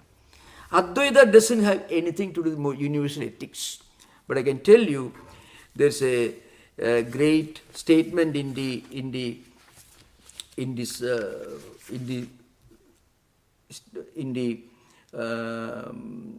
commentary on Gaudavada Karika that they mentioned earlier. So Siddhanta Vyavastasu Dvaitino Nishidatudam Parasparam Viruddhindi Taihi Ayamna Viridhiti. We cannot quarrel with anyone. Just as we cannot hit our own head with our own hand. We don't quarrel with our own hands and heads and eyes. We feel the pain ourselves. So we cannot hurt anyone without hurting ourselves. That is, hurting anyone else is hurting ourselves. Bhashyakara says, Taihi anyona virodibhihi asmadiyoyam vaidigo dharma na viruddhiti sarva ananyatvad. Everyone is the same. No one is alien. No one is a stranger. Asmadiyoyam vaidigo dharma na viruddhiti sarva ananyatvad. Atmaigatva darsana paksho na viruddhiti. Atma is eka. The world is one. Humanity is one spiritual family. Yada suhastapadadibhihi evam ragadvesha anaspadatvat anatmaigatva buddhireva atmaigatva buddhireva samyak darsanam iti abhipraya.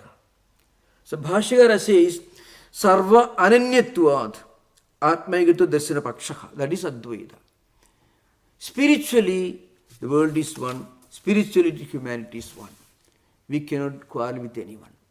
Because just as we cannot hurt our own body without feeling the pain, we cannot do any harm to anyone in this world without eventually hurting ourselves. This is the spiritual unity and oneness of existence that Shankara gave to this world. If we can go back to Shankara, you can find this great inspiring message that the world is one, humanity is one, and we are not strangers. We don't hurt others because of fear of God, but because we don't hurt others, because by hurting others, we'll be hurting ourselves. We cannot do any harm to others without eventually doing harm to ourselves. It is a great philosophy of global peace and global harmony. If you look at the present scenario in the US, for example, I often mention this. Today, you cannot go to any educated university. You cannot address any educated audience and tell them that my religion is only true religion. Your religion is wrong. You cannot do that without being laughed at, without being ridiculed. You know the reason? Because Vivekananda in 1893 brought Śaṅkarācārya's message to America. Before Vivekananda introduced Advaita philosophy in America, nobody knew that it is possible to live with other people, people with different cultures, different religious traditions, except as a formality. So interreligious dialogues got a philosophical meaning from this philosophy of universal ethics, a kind of spiritual humanism, universal spiritual humanism of unity. So, if you look at Vivekananda's Chicago address, as mentioned earlier, ye yathamam prapadyante tam sadaiva bhajamiham mama varma anuvartande manushya partha sarvashaha. Literally quotes these words in Chicago address. It was that caught the attention of the people. And this is nothing but Advaita. You may follow any path you want, right or wrong, as you imagine. But if you are a sincere person and pray with a sincere heart, your prayers will be listened to by God, no matter what tradition you are born into, what language you speak, what book you read. Because spiritually, humanity is one. If we turn our attention, our prayers to God, He won't see the dividing line of races, cultures, nationalities, etc. He will listen to that. Because spiritually, the whole humanity, not only humanity, the entire creation is one. This is the greatness of Advaita. So, today, as I mentioned earlier, you'll be ridiculed if you tell an educated audience, my religion is only the right religion, your religion is wrong, you're worshipping the devil, my God is the right God.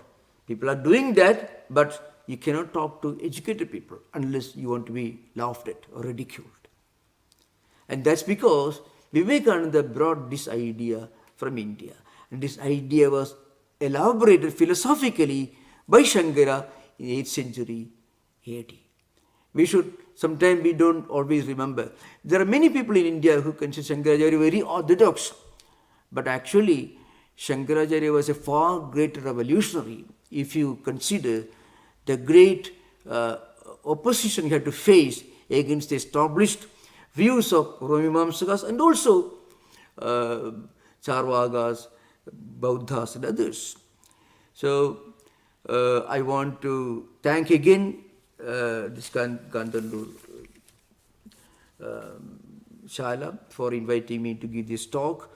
It requires much more time. I believe I have already taken more than allotted time. Just want to mention a few things like this. I mean, just to understand Shankara's greatness. This is an opportunity, a golden opportunity to remember the greatness of this great man. If you find Madhvacharya, Mayavadam Asashastram Prachannam Baudhamuchyade. Give an example. Again, Vedanta Desika in Sadadushani, Prachanna Baudha Vishaye Parido Yadadhvam. You should fight with this Prachanna Baudha. Who are Prachanna Bauddhas? Shankara. You know why they call Shankara a Prachanna Baudha? Because Shankara taught Mayavada. And Shankara taught that world did not exist. World doesn't exist. That is the philosophy of Sautrantikas, Vaibhashikas and Vijnanavadins especially. Vijnanavadins believe all external objects are unreal. That's Vijnana. Vijnanam alone exists. They completely deny the reality of external objects, Vijnanavadins. So very often you find many of the non-Shankarites terribly misunderstood the actual implication of Vyavaharika Satta as expounded by Shankara. Shankara himself, he was living in this world, working in this world, traveling in this world, teaching in this world, writing books. Did he think that this world is unreal? Why should he write books in this unreal world? Why should he, just give an example, Chatusashti Pujari Puja Stotram. That's the most elaborate work on puja, upacharas, 64 upacharas. Normally we perform only Panchopachara, Dashopachara, Shodasopachara. Śaṅkarācārya wrote quite classic on 64 upacharas. Usasi Mahakada, this begins, oh mother, get up in the morning and so on. Ati Kribandra Kadash Nirikshanaihi Jagadidam Jagadamba Sukhi Guru. Prayers to Divine Mother in the morning, getting up. And then Arghya, Padya, Dhuba, Diba, Pushpa, Naivedya and so on. Now, a person who wrote the highest Vedanta philosophy, who also taught that the highest Vedanta philosophy is also the highest devotional philosophy. Maijanina Yogena, I already quote the 13th chapter, 10th verse of the Bhagavad Gita. Sometimes 11th verse, part of Veda is there. But Śaṅkarācārya says the highest Avibhijarini Bhakti is also Jnanam. Now, this was never understood by many of those who don't know Śaṅkarācārya. That's why, even Bhaskara was perhaps almost a contemporary. He Veda Siddhanta, he says, Vigidam Vichinna Moolam, Mahayaniga Bauddhagadidam, Mayavadam Vyavarnayando Lokan Vyamohayanti. The Bhaskaracharya wrote in the Brahmasutra Bhashya. This world is being deluded by Mayavadis. People call Shankara Mayavadi. He was not a Mayavadi, he was a Brahmavadi. Mayavada is not integral, not the most important element of Advaita Siddhanta at all. Brahman, that is, Jiva Brahmaivanapara is the last word. Before that, Brahma Satyam. Brahma Satyam and Jiva Brahmaivanapara. These are two important elements. Jagat Mithya is only incidental by implication. Jagat Mithyatvam is not the most important aspect of Shankara Vedanta. Brahma Satyam and Jiva Brahmaivanapara. These are two important elements of Shankara Vedanta. Without understanding this, you find even today people often think that Vedanta or Advaita is some kind of a life-negating, world-negating, unrealistic philosophy. No, it is simple common sense. Advaita Vedanta of Shankara, on the one hand, is the most metaphysical, profound metaphysical philosophy. It is also simple common sense. If you can live in this world, we can think that everything is happening is there, it is real, but then it is not absolutely real.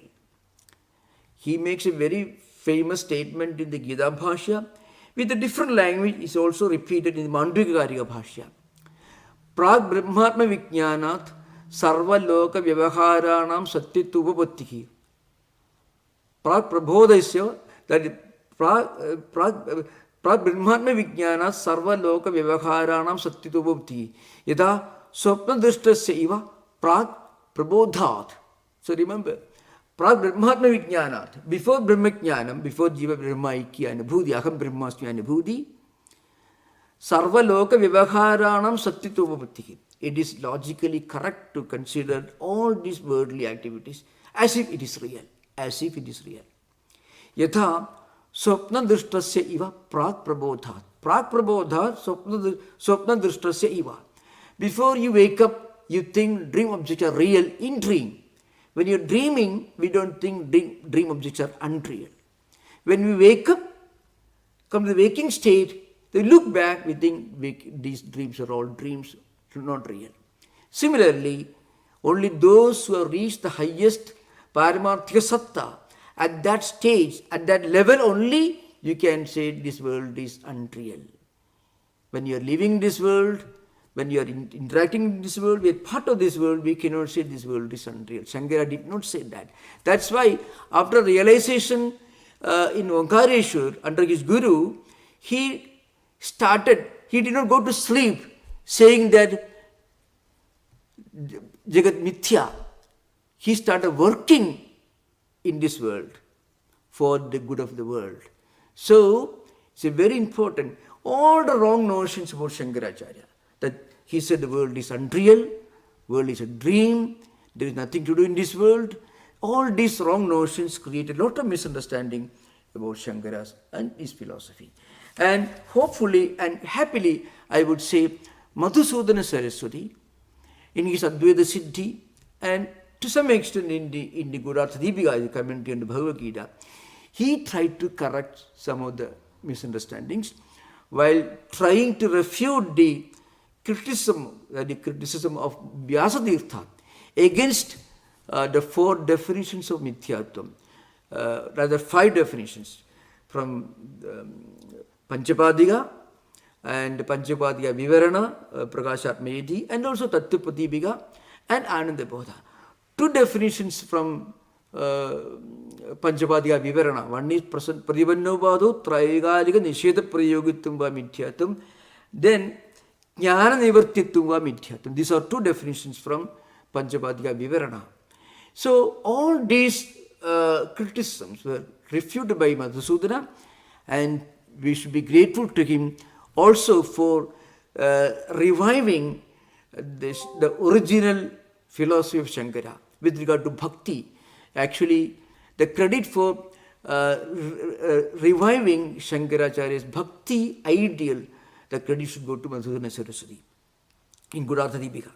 Because of the due to the dialectical confrontation between Vishishtadvaitins like Vedanta Desika, Sudarsana Suri, who wrote Sutta Prakasha, commentary on Sri Bhashya, And also Dvaitins like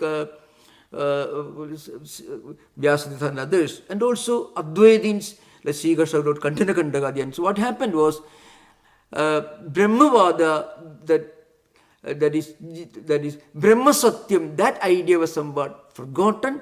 Jagat Mithyatvam was overemphasized.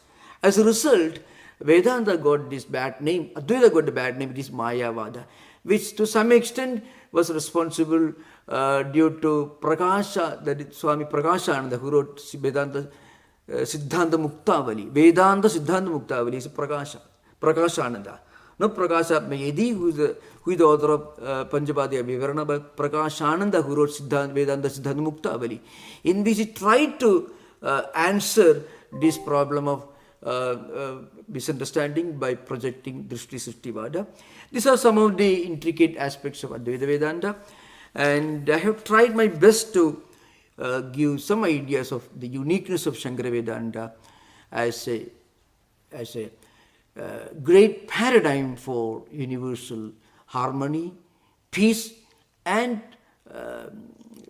let's say reconciliation of different conflicting views in different areas, not only in philosophy but also in culture, tradition, values, and so on. It is a great opportunity for us to remember with great reverence the great contribution of Adi Shankaracharya. Thank you.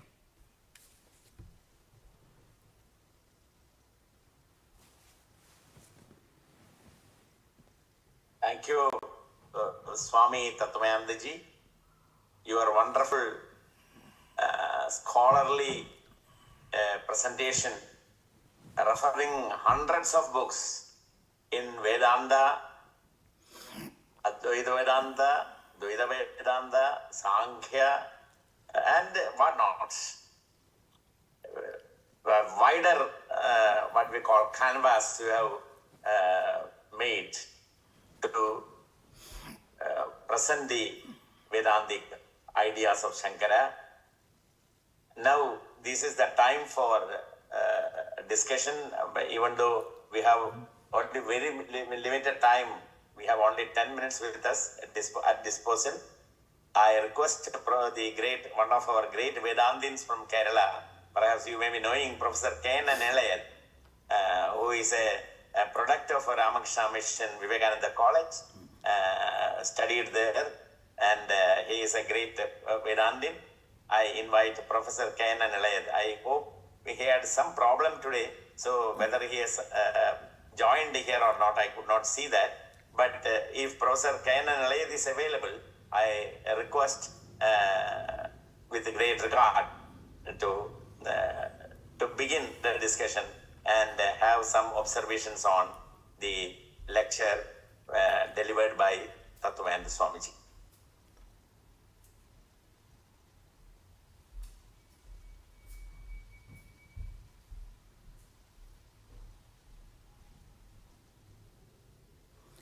Professor Muraleemadhavan.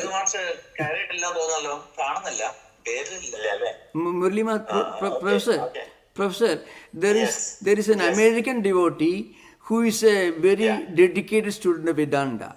In America, he's a Professor Bobby Coleman, and he's a product of Columbia University, Stanford, and all that. So perhaps you can ask him to. Is there something he can ask? He can do. Surely. Now I think because we can request him to start the discussion. Yes. Professor, his name, Namaskar. Namaskar. I'm here. I'm sorry the gentleman you called on was not here, but it's an honor to participate.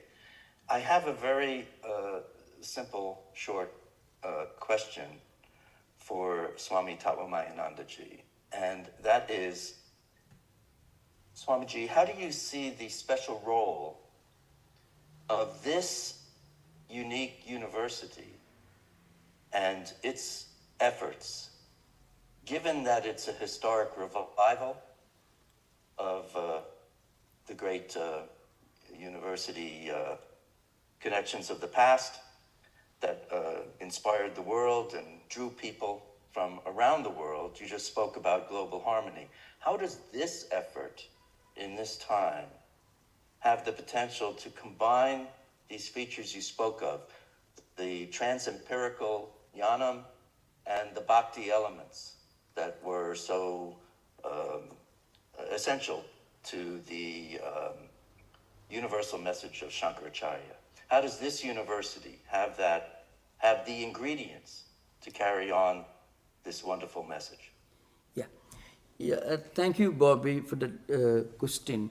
So actually the right person to answer your question is maybe Professor Muraleemadhavan or some of those are involved in this university. I'm not a part of that venture, but still a few words to begin with I mentioned. I think any attempt to revive an ancient tradition, an ancient university, which has functioned as a great center of learning for many centuries in the past, which somehow disappeared over centuries, it's a great attempt, and it can be an example because the world is in need of these great revivals of great ancient traditions. Many of you may be aware that they're trying to revive Nalanda University, which is a great university that existed and which is responsible for the preservation of Buddhist studies. Even and coming to Shankara, Śaṅkarācārya refers to Dignaga. He was a Vijnanavadi. It's called the Yogacara school of Buddhism. And when Dignaga was teaching in Nalanda, the great Chinese pilgrim came. There were many Chinese students studying in Nalanda, and they were responsible for eventually taking some of the manuscripts from there and spreading Buddhism across the Himalayas. And then Dhammapala was the abbot of Nalanda just before Śaṅkarācārya's time. He also was a great teacher. So, and during his time, it is reported there were hundreds of students from other countries studying in Nalanda. So during that time, in Chinese language, I'm told that there is a saying, you go to the West for wisdom. West for them means India. From China, India is the West, So that's a tradition. So I think this is a great example to be emulated, a source of inspiration for other ancient centers of learning which have disappeared over centuries. So I think Professor Muraleemadhavan will be happy to share his views in answer to Bobby Coleman's question. Please, thank you. Yes, Swamiji, you are rightly, you have presented the reply to the question. Actually, Professor's question is more relevant to or more concerned with the development of the revival of the Kantaloor Sala, the erstwhile university for Vedas and Vedantas. So this Kantaloor University was actually they started in the early centuries of what we call after Christ, and it existed up to the 10th, 11th century, up to that. And the university was very much, I think, I have to say something very, very categorically. I want to state something that the Vedas, Vedangas, and other darshanas were taught there thoroughly, and not simply that what we find nowadays in our states, in our Indian states, so to say, I am talking about.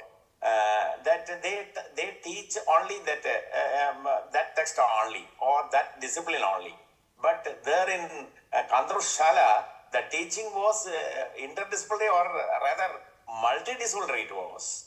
So in that way, the entire Vedic lore and Vedantas and Upanishads and other darshanas, and even physical sciences, including sheep technology, was there as one of the major subjects. So what I want to say that now we, as Swamiji has mentioned about Nalanda, even Nalanda and other erstwhile universities have referred the name of the erstwhile Nalanda, not the revived Nalanda, the erstwhile, the old Nalanda. That university has referred the name of Kantaloor Sala. Even Parthipuram, the university, the erstwhile university, they recorded.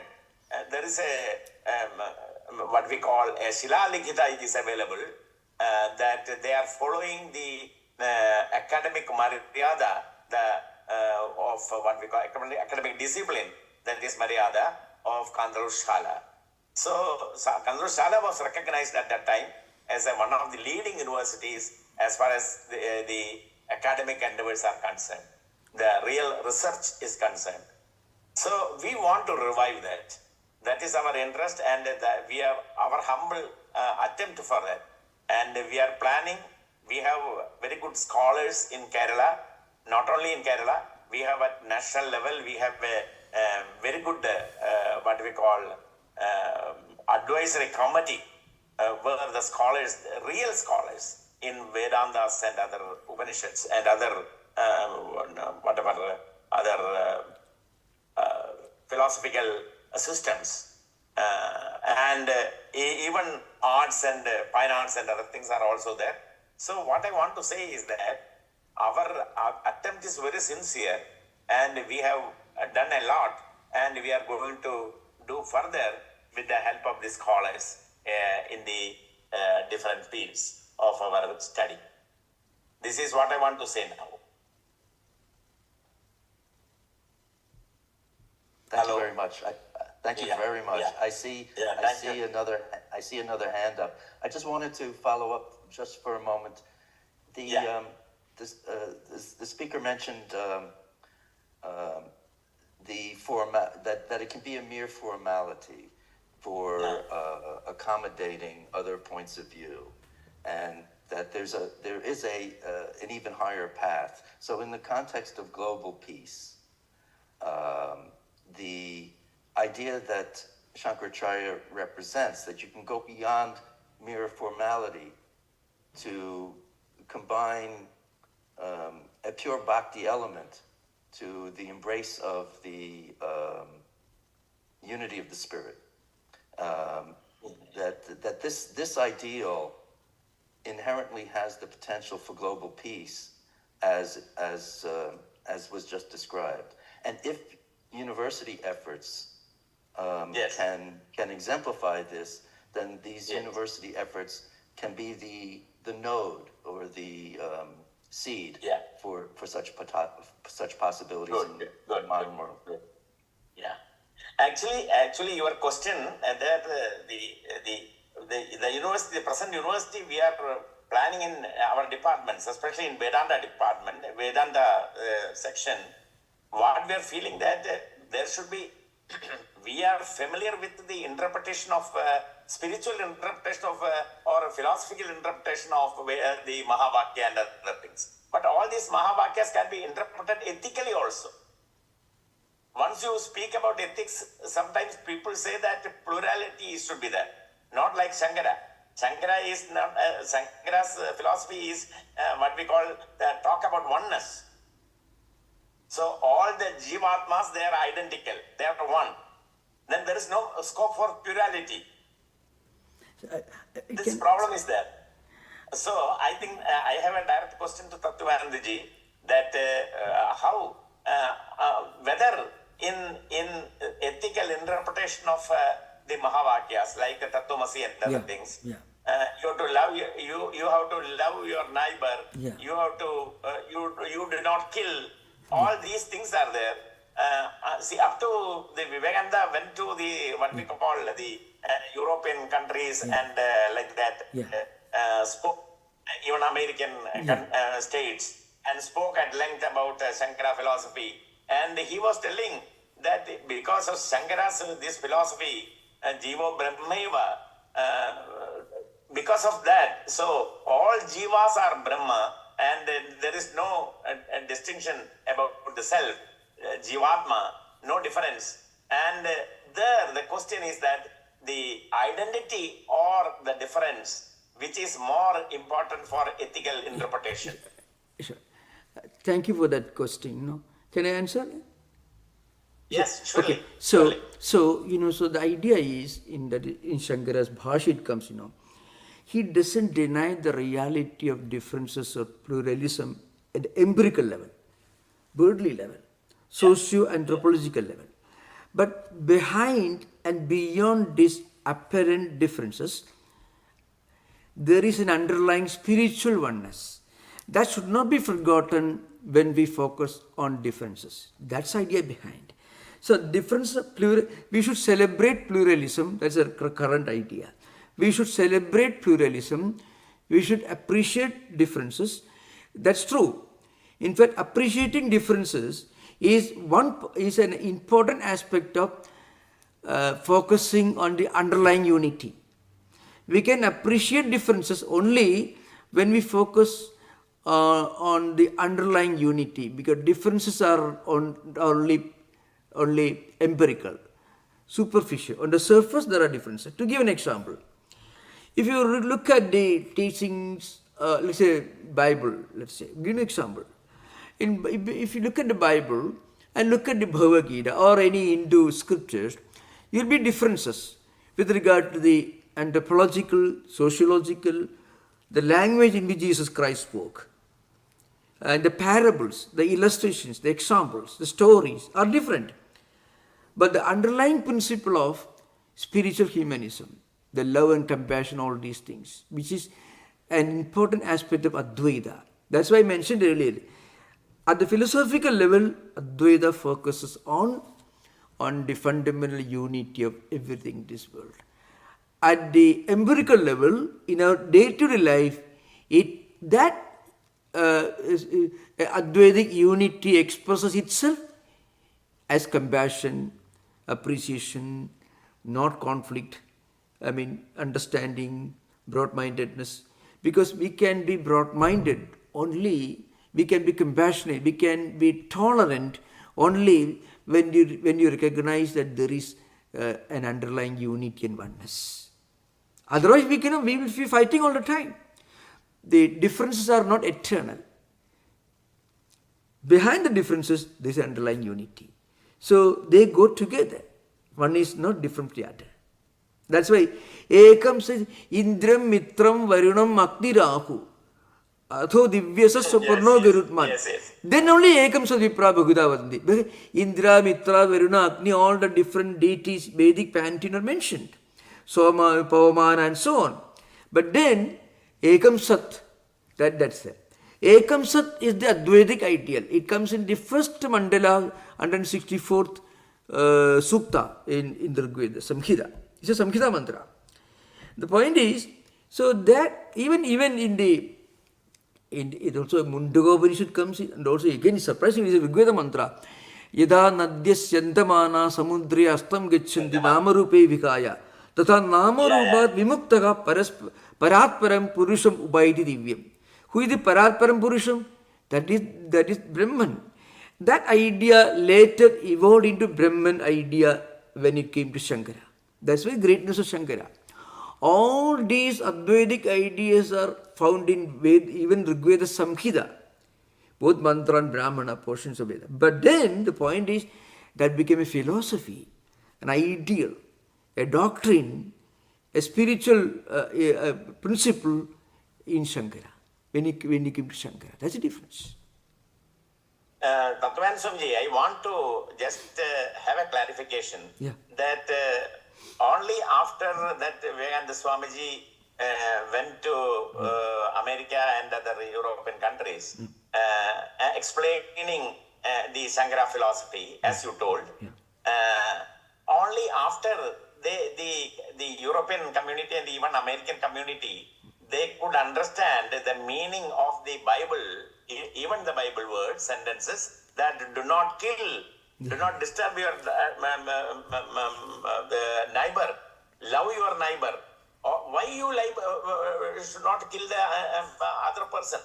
Why you should not kill or disturb other person? Because it is disturbing yourself. That is the Advaitic idea. Correct. Yeah.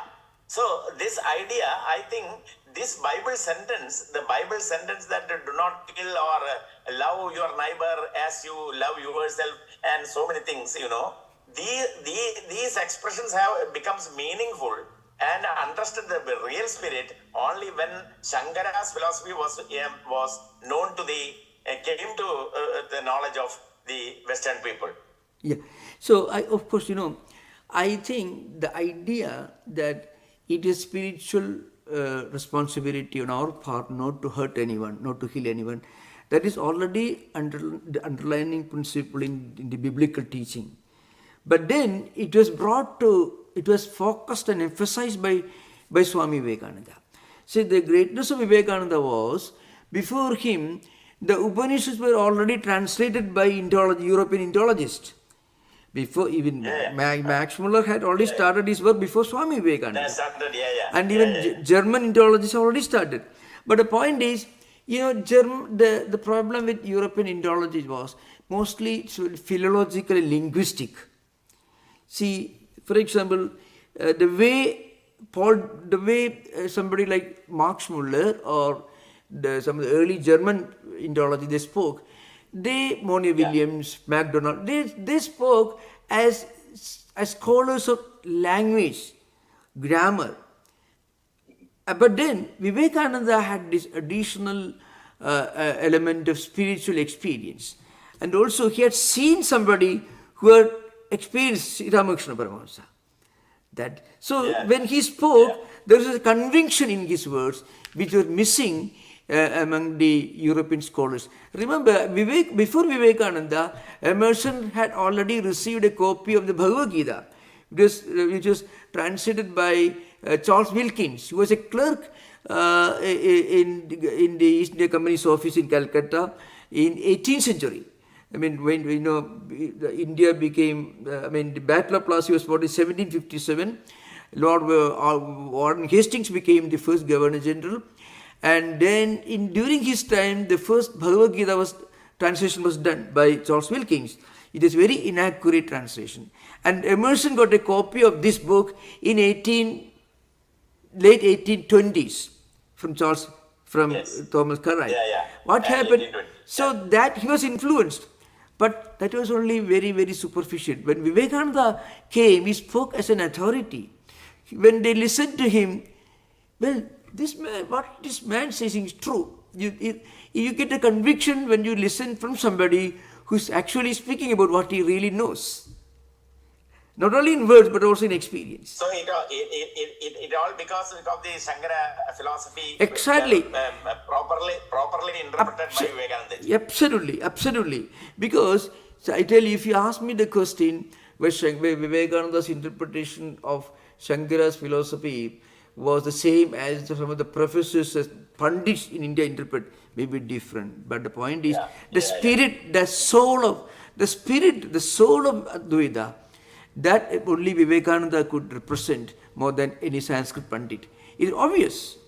So the point is... No, even when you speak about world peace and also these, what we call the social and cultural harmony, when we speak all those things, I think even Gandhiji, he imbibed Vedanta, Shankara Vedanta, and he was telling that I am an Advaitist.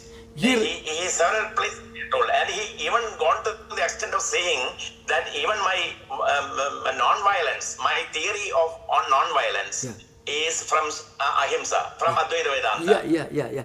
So I see there is maybe there is a statement in even Shankara Bhasha itself. He talks about Ahimsa. Ahimsa is a great principle in Shankara Vedanta. Okay. So in one place in Bhagavad Gita Bhashya also, Shankara mentions about it. That's the. See, ahimsa. Wait a minute. Ahimsa, ahimsanam, praninam, pida varjanam. Gita Bhashyam in the 16th chapter. Ahimsa, ahimsanam. That was I am mentioning. Praninam, pida varjanam. That is Bhashyakara says. Yeah.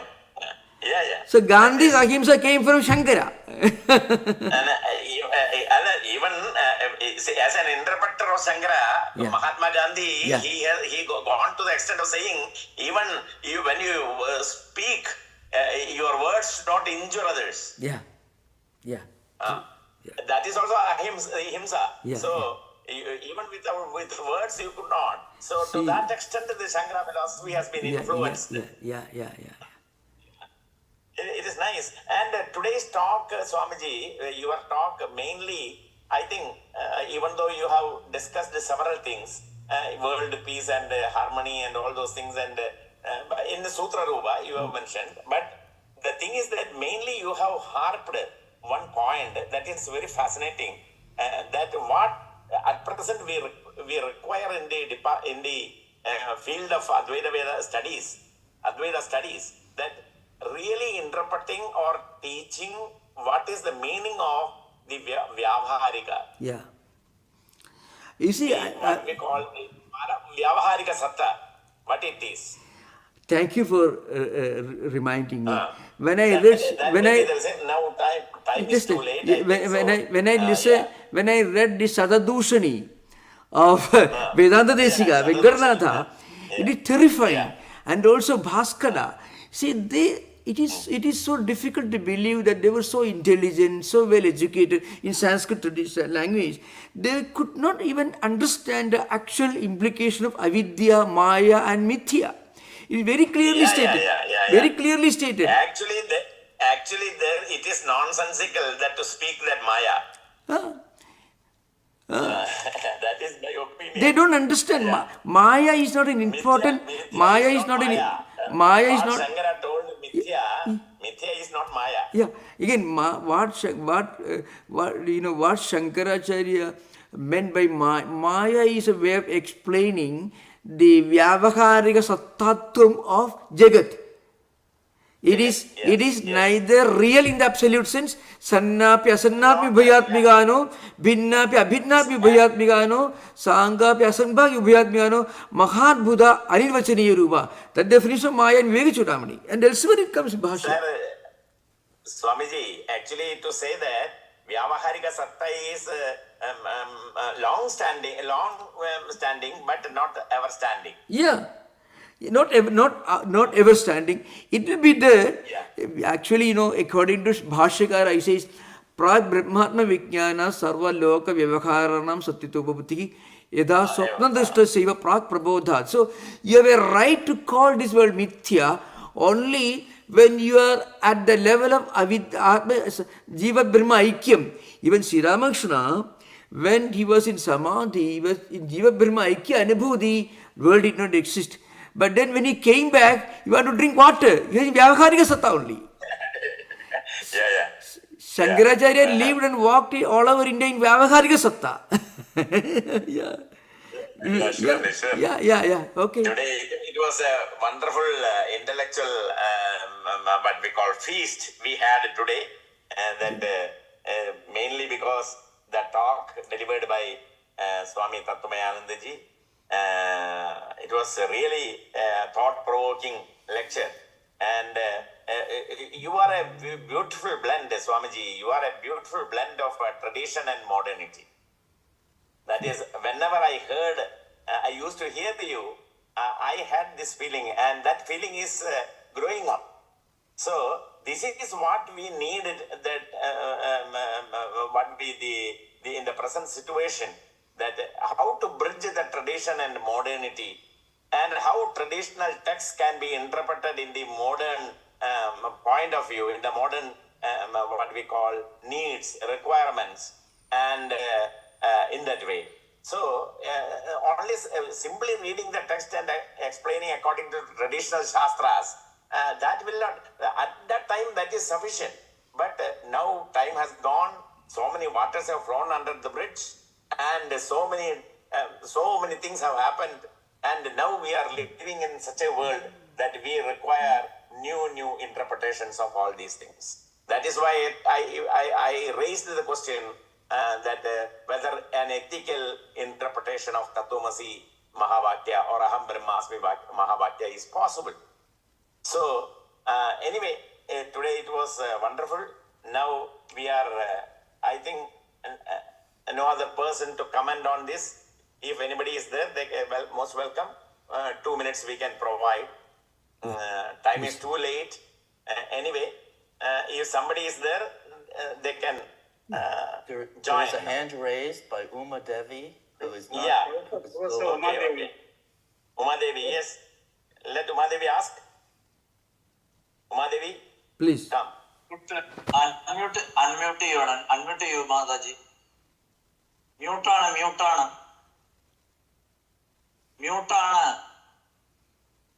Unmute you. ചെയ്തിട്ടില്ല. Unmute ചെയ്തിട്ടില്ല. കാരണം കേൾക്കണില്ലായിരിക്കോ? ഇവിടെ കേൾക്കുന്നില്ല. അല്ല, unmute ചെയ്തിട്ടില്ല. പോട്ടെ. അതിന് വേറെ ആരെങ്കിലും ഉണ്ടോ ലൈനിൽ? Any other person to ask any commissions, omissions or additions or modifications? Anything they desire? സമയം ഒരുപാടായി. അതുകൊണ്ട് വൈകുന്നില്ല. Now we are coming to the last phase. Now I invite our secretary of the Kantaloor Sabha and also the founder trustee of the Kantaloor Sala Research Institute, Dr. Pradeep Jyoti, to propose vote of thanks.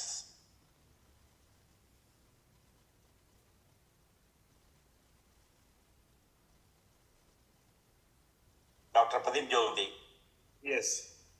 Shruti Smriti Purana Nam Alayam Karnalayam Namami Bhagatpada Shankaram Loka Shankaram. On behalf of Kantaloor Sala, an institute for higher learning and research in ancient Indian wisdom, it is my profound pleasure and privilege to thank everyone for participating in the Sri Sankara Jayanti celebrations on virtual media. Let me extend a special gratitude and appreciation to the most distinguished and honored guest, His Holiness Swami Tattwamayananda, the Minister in charge Vedanta Society for Northern California, San Francisco, USA. Your august presence affirms the international importance of this discourse. We really thank you very much for your great words of wisdom on Sankara Jayanti Day, depicting Shankarācārya's life, Advaita Siddhantam, especially connecting in today's founders. Let me also thank His Holiness Achutha Bharati Swamiya, the Pushpanjali Swamiyar of Sri Padmanabha Temple, who is also the Mupil Swamiyar of Sri Sankara border, Nadavilmad. We are very fortunate to have His Holiness as our chief patron of Kantaloor Sala.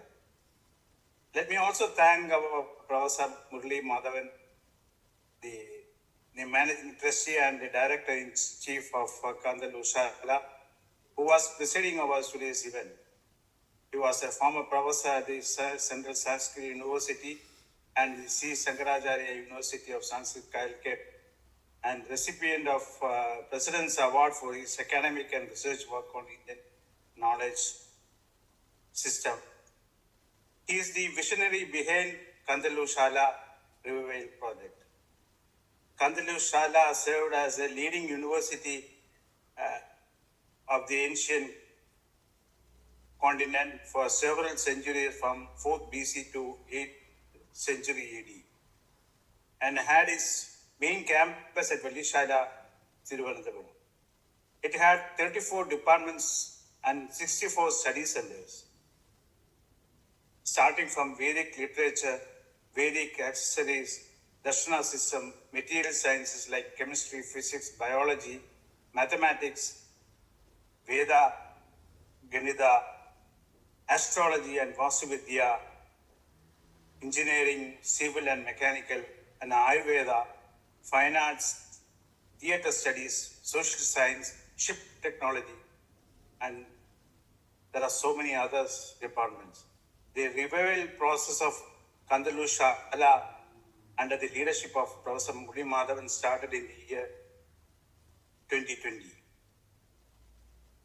Let me also thank Dr. K.N. Elayat, Professor of Vedanta, who really could not participate due to some technical reason. However, another scholar from United States, Professor Bobby Polyman, who has graciously opened the discussion. Thank you, Professor Bobby Polyman. We also acknowledge the presence of August presence and participation of Professor Unnikrishnan K, Assistant Director and former Principal of Sanskrit College, who proposed the welcome address. Let me thank Brahmasri Mullamangala Narayana Nambudiri, Secretary Brahma Samadam Trishur, who is also an active member of Kantaloor Sabha, for his Vedic prayer, and Pandit Unnikrishnan, an engineer and scientist of Indian Space Research Organization. He is also a Vedic scholar and member of Kantaloor Sabha for the Santipada, which will be followed by my address. This event is not just a discussion, it is a vital platform for developing an action plan to preserve the knowledge base and integrate it into modern practice. So thank you once again for joining us in this crucial phase of the Kantaloor Shala's journey. Thank you all. Thank you, Dr. Pradeep Jyoti. Now we will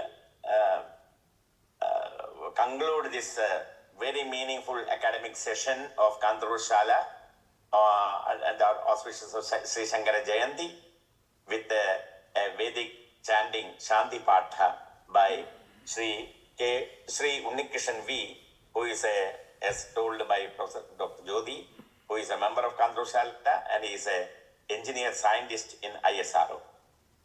Sri Unnikrishnan V. Sir, Namaskaram. Sir, am I audible? Yes, audible.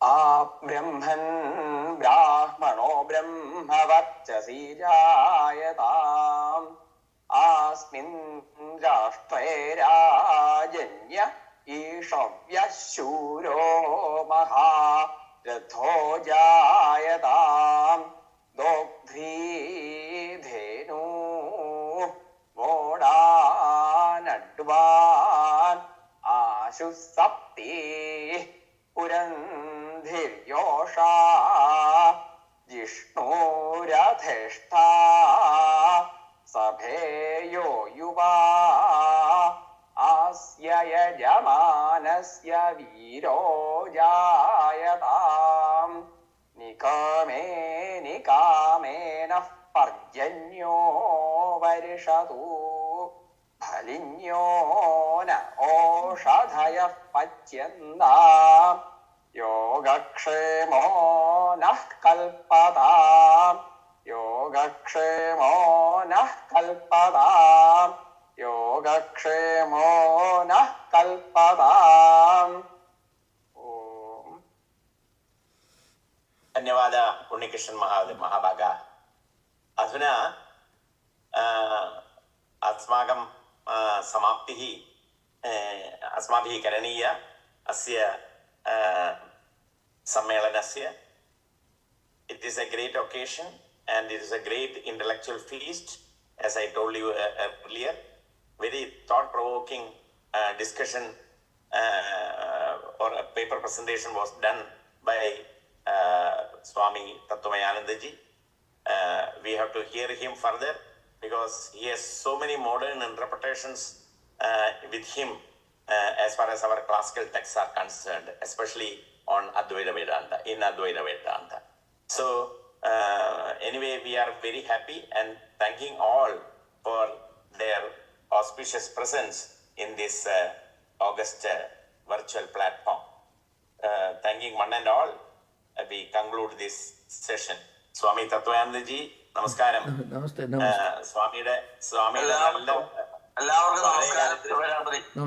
അതെ, എല്ലാവർക്കും നല്ല നമസ്കാരം. പ്രത്യേകിച്ച് സ്വാമി തത്വാനന്ദ സ്വാമിയുടെ വളരെയധികം ഹൃദ്യമായ ഒരു പ്രഭാഷണം കേൾക്കാൻ പറ്റി എന്നുള്ളത്, വിജ്ഞാനപൂർണമായ സരസമായ പ്രഭാഷണം കേൾക്കാൻ പറ്റി എന്നുള്ളത് വലിയ ഭാഗ്യം, സന്തോഷവും അറിയിക്കുന്നു. Namaste. Thank you, Muraleemadhavan ji. Concluding. Thank you. contact afterwards. Yes. Thank you. Okay. Shanti. Oh, thank you.